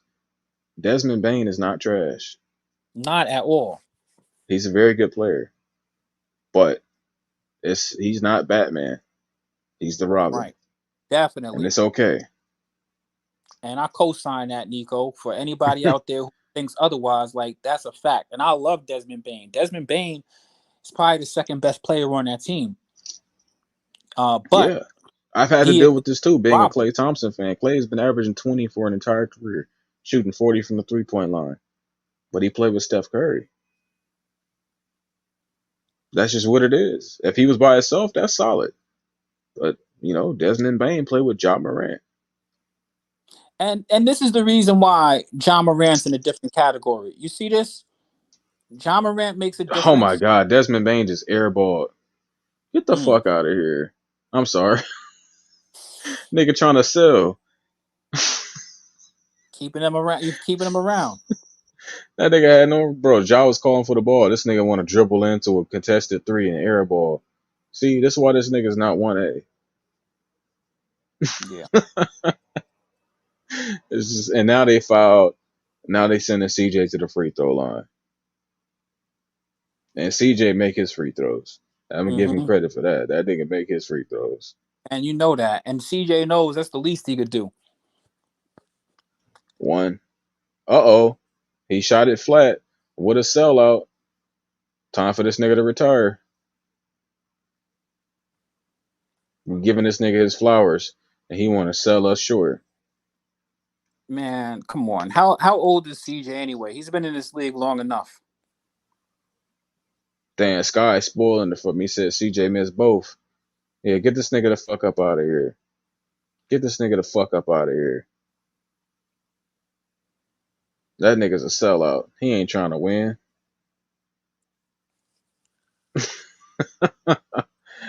CJ Bro. free throw shooter. He ain't got no excuse. Hold on, man. Let me see the numbers. If you shooting anything over, if you shooting 79 plus, you're a good free throw shooter. Oh, let me pull up this nigga's numbers, boy.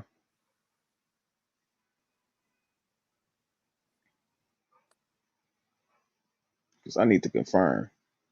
Is he trash or is he not trash? John Morant goes for 30. This one is over, folks. Free throw percent. He been 100 for the past games, and he's 75. He was 75 against the Rockets. Let me see. Let me get his career averages. His career average should be pretty high, though. His career average is 82%. So Mm-hmm. basically, this nigga's a bum tonight. Yeah, right. And that's another thing. Right? I like that you said that tonight thing, because sometimes we be like, yeah, my guy, and then they fucking, it's not their night, bro. You just is shitty tonight, bro. This is the shit that's fun. This is the reason why they call averages. You know what I mean? Like sometimes the motherfucker goes over, sometimes they go under. CJ definitely sold him out tonight. And another thing is John Morant, like Zion needs to figure this part out. Like you can't be like you need to be outperforming these dudes that are in your class, bro.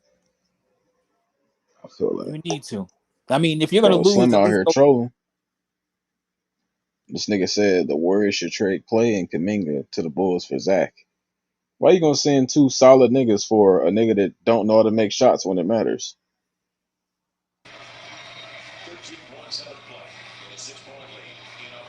You got a nigga with no win pedigree. Sky, your boys fly. Man, they ain't fly, man. That game, man, they gave them that game, man. We beat them, really. We beat them, really, man. We watched that game, man. We really beat them fucking people, man. They trying to get Memphis in the fucking playoffs, man. You can see that, man. if Hey, y'all they beat did foul him on the lob, though. Man, come on, man. They put them on.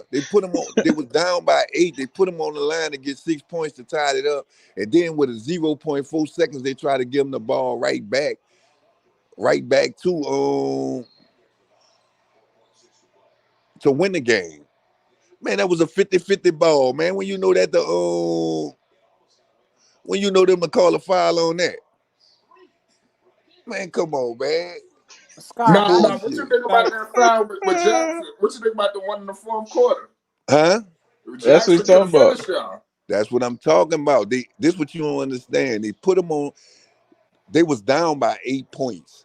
They put them on the line to get to 6 points. Yeah, they BI was for trying to 3. get them to beat y'all in that possession, right? They couldn't get it done. And then turn around with 0.4 seconds, they was down. Then when they was down 0.4 seconds, they had to throw a alley hoop just to win the game. They give them a foul to win the game. Yo, But so time out. happened, oh boy, Mystic. I gotta pay homage. I was dead wrong. This dude Desmond Bain is a problem. I was dead wrong. That Desmond nigga Bain could Desmond play Bain for is like a beast. Nigga, until he. I was sleeping. I don't know how you sleep on Desmond Bain. That boy been a problem. He could play basketball for sure. It's just that he can't create his own shot. That's the only problem with him. Yeah, it's a That dude budget Klay Jaron Thompson. Jackson don't know how good he is. That nigga Jackson is a beast. He need to get with somebody like Elijah on a shot to somebody. That dude is a problem. Jared Jackson has dropped He could be 28 Anthony Davis. points. Like a lot of people don't realize Jared Jackson has already proven he can score in this league regularly. He just ain't it. You know what I mean? Just hate to break it to you. Just something lacking in that dude somewhere. You know, like it just is what it is. He gotta So go check hang it. out with AD. When you look at the Grizzlies, you have Desmond two Bain missed players. the first free throw. That nigga trash. You have two players on the Grizzlies that outscored you have Brandon Ingram and Zion Williamson. Desmond Bain outscored both of them, and John Morant outscored both of them.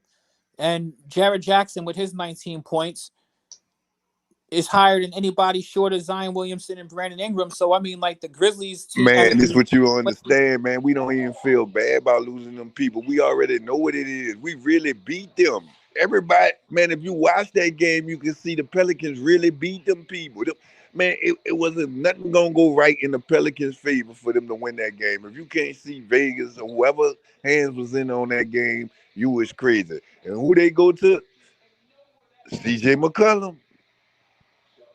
And you CJ can't, McCollum man. missed 2 free throws. This is what I'm saying. That's what I'm trying to tell You you. think But the that's all point I'm Vegas? the And he point made that last three though. no. This the point I'm getting at. This the point I'm getting at. Realistically, the game was over. The game was over. You don't know them to blow no whistle for that. Yeah, we know that much. But they still called that whistle on y'all. That's fucked up. I mean, I get it. Look, Man, Memphis is the man, team look, that they're trying to look, promote. check out in the fourth quarter, check out the last 4 possessions. They was down by 8. They put them on the line, 2 points. They put them on the line again, 2 points. We ain't get no calls on the other end. Put them on the line again, another 2 points. Boom. They had them with a 1 point lead, right? Yeah, We go down there, we score. They got 0.4. They try to give them the foul for them to win the game, but it was obvious nobody touched them. So they had to overturn. They did a jump ball. Now we could have allowed Valanciunas to jump because he was in the game at the time, right? But if you pay attention when they did the jump ball, Valanciunas didn't do the jump ball. They let Trey Murphy do the jump ball. Man, that shit was rigged for them to lose, man. That shit was rigged for them to lose, man. I understand. Hmm. I agree with that too. Man, they had. I ain't never saw them do call a foul on a 50-50 ball. Man, I'm dead, man. I'm I dead, mean, man. I'll chalk it off to the fact that you playing a team that they trying to. John Morant just came back. They can't let him go out like that. So I Yeah, but understand the games and the also doing Vegas shit, but John Moran is also doing his part though. Let's be real. that nigga He's was hooping. and Nigga some of was them. hooping for sure. Let me ask you a question though, Sky. What's up with my man Zion? Was he in foul? I mean, I noticed that he got Fat, subbed out a lot and back in a lot at the end of that game and in the overtime. What's the real situation there with my man Zion? fat. With what? I mean, why can't he just stay on the court at the end of the game? Why has he got to keep on getting subbed in and out? Like with foul trouble or what? Help me understand what's I going on. guess that's their situational ball, dog. That's how they do. When they want to go with a defensive player, they take him out. You gotta look at who they rotating them with. They either gonna rotate them with Herb Jones or Dyson Daniels. That's our defensive players. I don't know, man. I don't know. Listen, I hear that Zion doesn't have this guaranteed money. Is it time for you guys to move on from Zion, or what's going on, Scott? Give me your thoughts. Man, you gotta go on the Pelicans thing, man. That shit ain't true, man. Y'all better start listening to everything y'all read. Them people say they paying them. Don't believe nothing y'all say. Go on their website. You'll see. I agree with that. I think y'all should get rid of him though. This BI team at this point, and BI don't need no big lazy nigga on their squad. Y'all Man, got y'all, a big you ass think lazy ass power forward. man, that don't make no sense, man. Y'all think that man got to play and ain't gonna demand a trade or nothing if his money ain't guaranteed? Y'all really believe that? Nah, I think he'd be there regardless. But I'm saying y'all should get rid of that nigga for sure. I'm gonna be honest. I don't even think it's him, though. I think right now this situational basketball. I think they playing off basically what teams they want round, and I don't think the Pelicans to them bring enough revenue. I'm just being honest. The way I'm looking, the way these games playing, nah, cause with the ref going on, with the refing going on, man, we gonna stop going in them games. They ain't about to go give out their money like that, man. I mean, well, y'all still, you pretty solid in the West right now. Yeah, we is. That's why I'm saying they know we can take a L based off of Memphis. Memphis can't take no more L's. You saw them people records, they got to get them up. I agree with that. They're in the bottom of the barrel, man. Them people can't take no L's. Well, I will commend y'all on this. Even though the refs was against you, y'all did fight to the end. And it could have been over if you being real with if CJ went ahead and gave y'all the opportunity. He missed 2 free throws. Imagine if BI came down, hit that three, and y'all hit them 2 free throws. That's easy game. Man, see, you saying what if, but that makes no sense because we really won. So if we really won, why we got to go with the what ifs? That's what I'm Because trying to y'all tell not you. them Is niggas. we gon' the point I'm getting at is we gonna always go what if he would have did that. That's the same thing we can say if they don't call that foul in 0.4 seconds. Like the what ifs. They don't never come to that if it ain't for the what ifs. What I mean by that is whatever's meant to happen gonna happen. Man, this shit entertainment at the end of the day, man. Well, I say that that's something that y'all can control. You can't control the refs, so that's You why it's can't. not the same. That's what I'm about to say. You could play hard as you want. You can't beat the refs. The refs determine what's a foul, what go to the free throw line, and what don't. So how you gonna beat them? So even if he hit that, that don't mean well they showed that. That don't mean all right. He hit the 2 free throws. They don't go down there and give them a 2 free throws to to go back up by two. What's the difference? So you You saying can't. regardless of what y'all did, they's gonna call something for them. It did. They did. That's why, man. They walked them in. Look, this the second game they did that. The first game they beat us, they did that. See, they showing y'all where Ja Morant hit the last shot in the first Yeah, game. But the first game, we had them people by like 20 points. They walked them down with the free throw line. that is unfortunate. I agree with that though. It seems like something that can only happen to a team like the Pelicans, though. Y'all seem to always be in that type of situation where it's like you get fucked. You might have to go boycott that. Huh? Do what Chris Paul did. Y'all need to have what Chris Paul did, where he said every time, what was that ref nigga name? He said every time Chris Paul is 0-30 in the games that the nigga refed, y'all need to have that type of situation.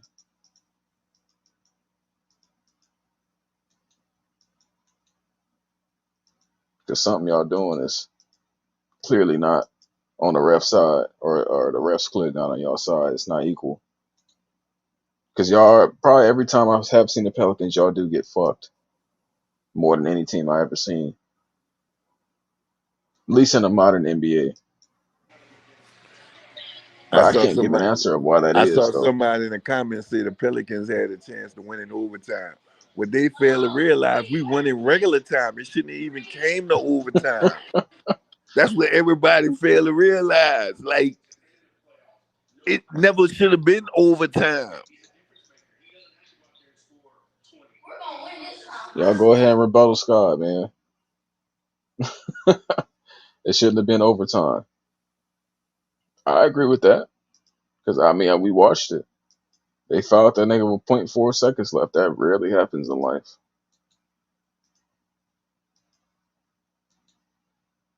I've rarely seen that. That's most teams are gonna go for that easy lob or quick catch and shoot release if you got that kind of guy. But most people don't, so they go for that lob, and it rarely ever works out. So I can see what you're saying, but I expect that to happen when you're the Pelicans. y'all never gonna get that ref love. So y'all always gonna have to work harder.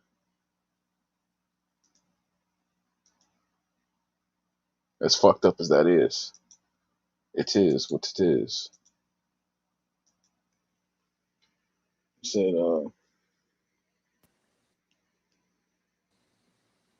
it's a classic: break a player down, build him up to be the hero, or in Ja's case, the new face of the league. The storyline of Memphis making the playoffs will run mainstream media. Watch. You I mean, know, I agree with that. I agree with that stuff too. I'm not as much a conspiracy theorist as like Dex. Um, but you know, I commend when we already know John Morant could play basketball. That's for sure. And this is definitely a squad, so it would make a great story. And I mean, I don't know if you say that, you know, they really did win the game. They didn't really win the game because they really lost the game. Unfortunately, I just they really won, but they really actually lost. That loss is going to go on the record. I don't know what that other really part, but um, I mean, it makes a nice argument, don't it? You know what I mean? Um, Yeah. so I don't know. I mean, I like the Pelicans, but you know, I don't see the Pelicans. I don't see the Pelicans on. See, the thing is that you have to remember that there's still a team out there like the Denver Nuggets, defending champions. Uh, they're out there, and you know, a lot of these teams, I don't see them beating them. Just like Nico said, man, they got Jamal Murray and they got Joker, and now these guys have deep playoff experience and championship pedigree. So You know, people didn't believe me, bro, but Jamal Murray is one of the best niggas I ever seen in the playoffs. I've never seen a nigga like that, bro. hey, and you know what I like about Jamal Murray that I realized last year, Nico?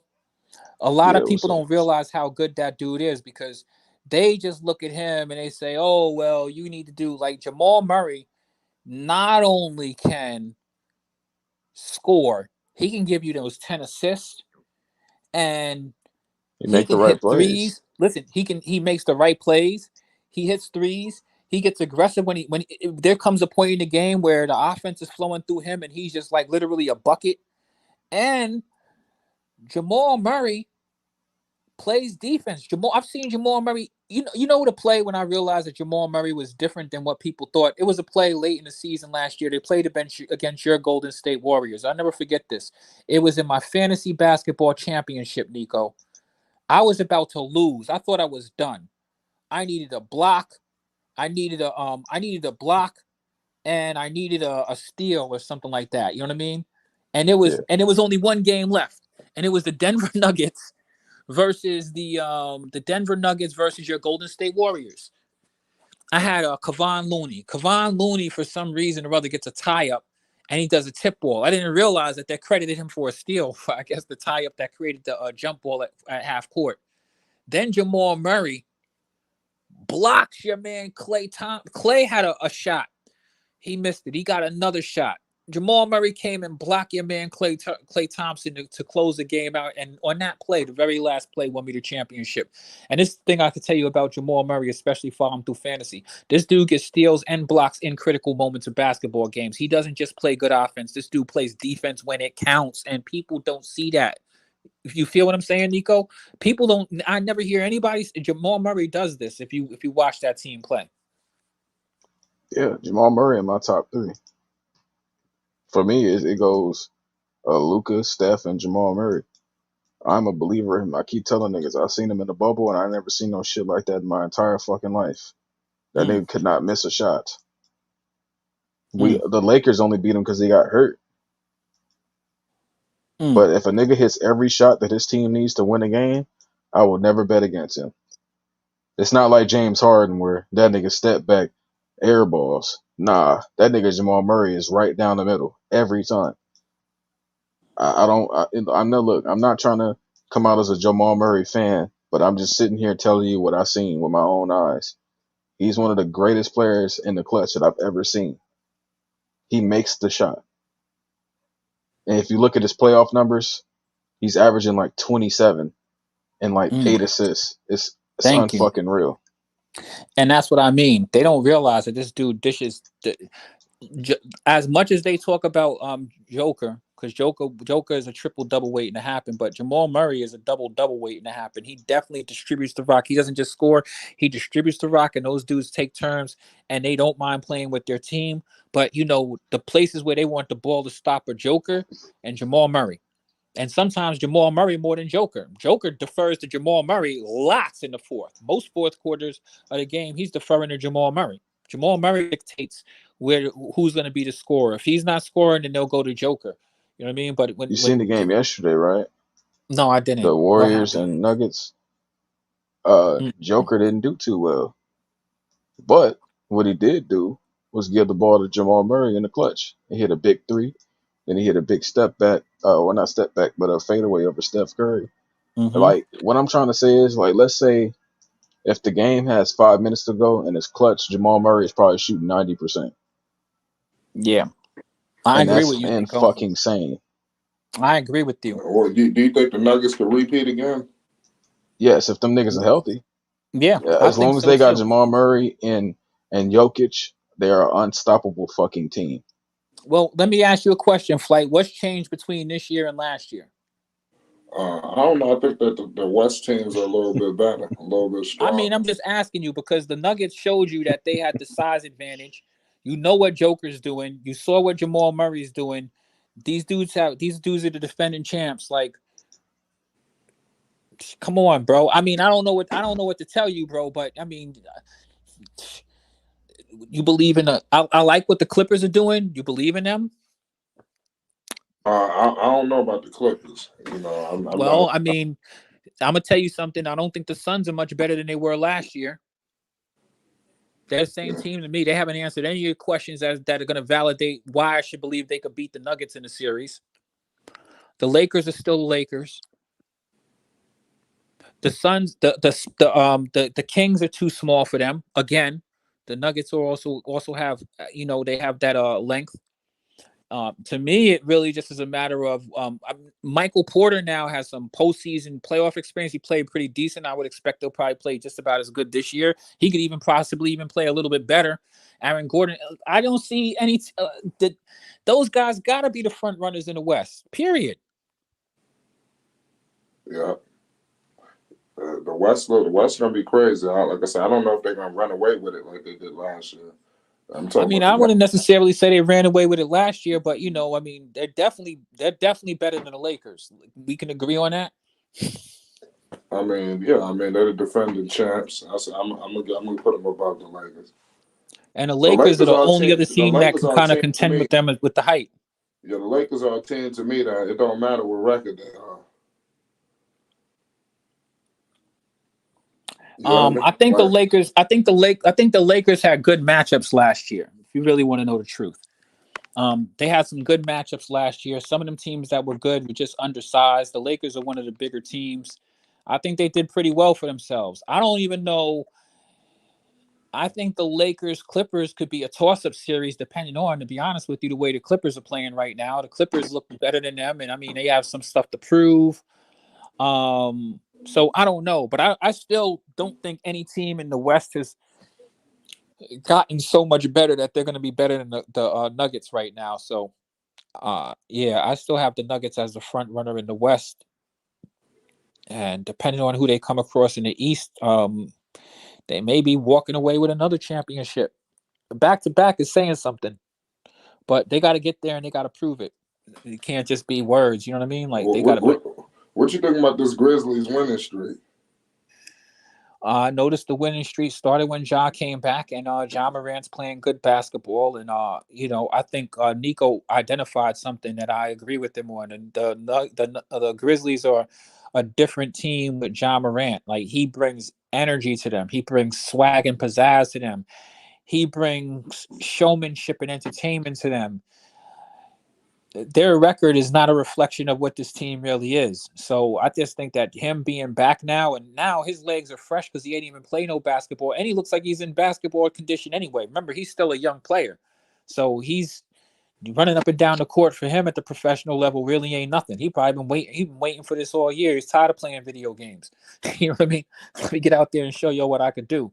So I just think that's a big difference. And they were one of the best teams. They're one of the best teams with him. So we'll see. Plus, I still think the Grizzlies have room to get better as a team. So we'll see what it is. I'm proud of them for their winning streak.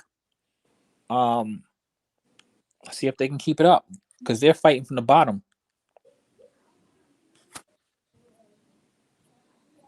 You talking about the Grizz? Yeah. The question is, how good are the Grizzlies really? I think the Grizz will finish with a better record than the Lakers.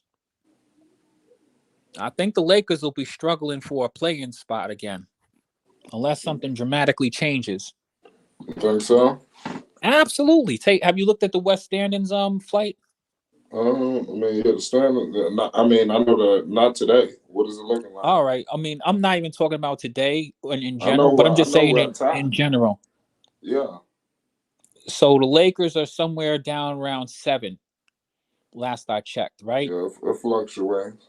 Yeah, but they're somewhere down around 7, right? And if you look at the standings in comparison with other teams over there, so the Grizzlies have played the whole season without Ja Morant. That's why when you look at this win streak, you're like, oh yeah, the difference is Ja Morant's back there now. They're closer, and you just watched the game, so you can see that that's the difference. They didn't have that before. They would have lost that game without Ja Morant, right, Flight? Yeah. All right, so that's what I mean. Ja Morant's a difference maker for this team. So when you look at those standings, you automatically should know the Grizzlies are not as bad of a team as they are. So the Grizzlies are hanging around like maybe 10th or something like that. The Grizzlies I don't know where they are now. I have to see. I'm gonna look. Yeah, they're somewhere there because they're lower than the Lakers. They're not as low. They're not like the 14th team. They're not the bottom. They're not all the way at the bottom of the West, but they're near the bottom of the West. But they're not. They're not one of the 3 teams with the worst records in the West either. So they're somewhere around 10th place, I would say, right? Right. So they're somewhere around that 10th place spot. And like I know that they're a better team than that. So I think that the Grizzlies will definitely, even if you take a look at what they did last year and the last 2 years, you kind of can you have a good understanding of who they are just with the team that they already have. So yeah, I actually think that this team is going to have just like I was telling Zen the other day. He doesn't believe in the Kings. The Kings are a good team. You don't got to believe in them. The Kings for the past 2 seasons were somewhere around. I mean, last year they were like the second seed team for long stretches at the end of the season. The year before that, they were like 3-4, somewhere around that. You know what I mean? The Kings are a good team too. They win more games than they lose. Those 2 teams are going to finish with better records than the Lakers. I'm just going to go out on a limb to say that. Despite all of the hype and all of the amp up stuff and all of the, hoopla that come with the Lakers for the past few seasons haven't finished with better records than these teams. So I would assume that to be the case again. And I'm with you. The Grizzlies right now, they are 13th. They 10-19. They behind Utah. They 13-18. So they got to get a couple more wins. I think they know what they got to do. Just got to give them some time. Obviously, Minnesota up top. The Lakers are 9th, 16-15 out west. So it's definitely a lot of things going on in the Western Conference. It's deep, to say the least. Shout out Slims. The Lakers are 9th seed as of now. Yeah, Ja breathes life. Yo, Ja's a problem, man. We just got to call it how we see it, point blank. And that was all about how far Ja could take this. How far are we going with this? I did say, people remember that this team with Ja, they was going to go on the 5 to 6 game winning streak. I didn't know it was going to happen immediately. But give this guy credit, man. He's just proving his greatness. And I think what Ja's proven is we're gonna have to reevaluate him, man. He's one of the top players in the NBA. Plus, the Lakers are on a losing streak, and the Grizzlies are on a winning streak. So, what are the Grizzlies like? They're 10th, What are the 11th. Who's in 10th in the West? 10th is the Warriors. They're 15-15. The Suns 14-15. They're not even in the playoff picture. The Suns. That's why everybody all upset. They just trash. They keep losing. That's crazy. OKC third. So I mean, look good. You know, I like what I'm seeing so far. So far, look good. It's gonna be an uphill battle for them to get to the playoffs, but I think they could do it. Yep. Shout out to everybody in the chat. You there, Quiz? There's a lot of games popping off tomorrow. Let's look at Sorry tomorrow. about that, Flight. No, you good. I know that obviously the Hornets are playing right now, but like I said, it seems like the Hornets are falling out of favor. But they're going to be back in the forefront. Let's look at tomorrow's schedule. Tomorrow look quiet. Not massive on. Well, you got the Knicks Thunder. That's a good one. Yeah. Yeah, man. There's still a lot of good basketball to play, man. And we're in these teams have been playing, so teams are going to be playing some real basketball, more competitive. I don't mean to cut you off. The Grizzlies' next game is against the Nuggets. Oh yeah, in Denver. That's Thursday at 9. That's a tough one. That's gonna be crazy. And then you got the Hornets versus the Lakers at 10:30. Flight, I wanted to ask you, did you hear KD's new comments today? Oh yeah. What about that? They don't have much time? No, KD said, and I liked what he said. He said, the bottom line is that he has to play better. He thinks that he's holding his team back, like, for his success. Exactly. You need to play better. Period. Forget about that shows signs of a leader when you take onus. I mean, what are you gonna throw it on? Some of these bums, these no names. You're gonna put it on Grayson Allen. Yeah, I mean, you got to look in the mirror. Only problem with really KD is health. Brown, they wasn't healthy in the season.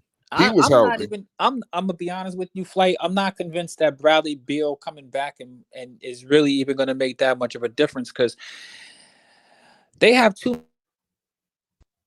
He gonna be ready to go for the playoffs. I firmly believe that.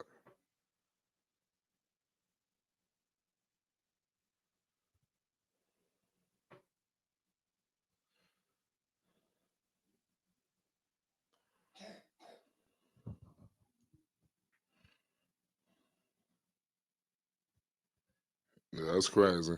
The Grizzlies, man. I'm looking at this game for Memphis, man. Give them props.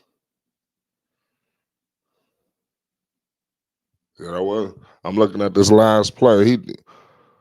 Jackson was fouled. Yeah. Well, it is what it is. Yeah, I'm looking at the last play. Yeah, I don't know. Now I'm looking at it, but we can pull back up tomorrow.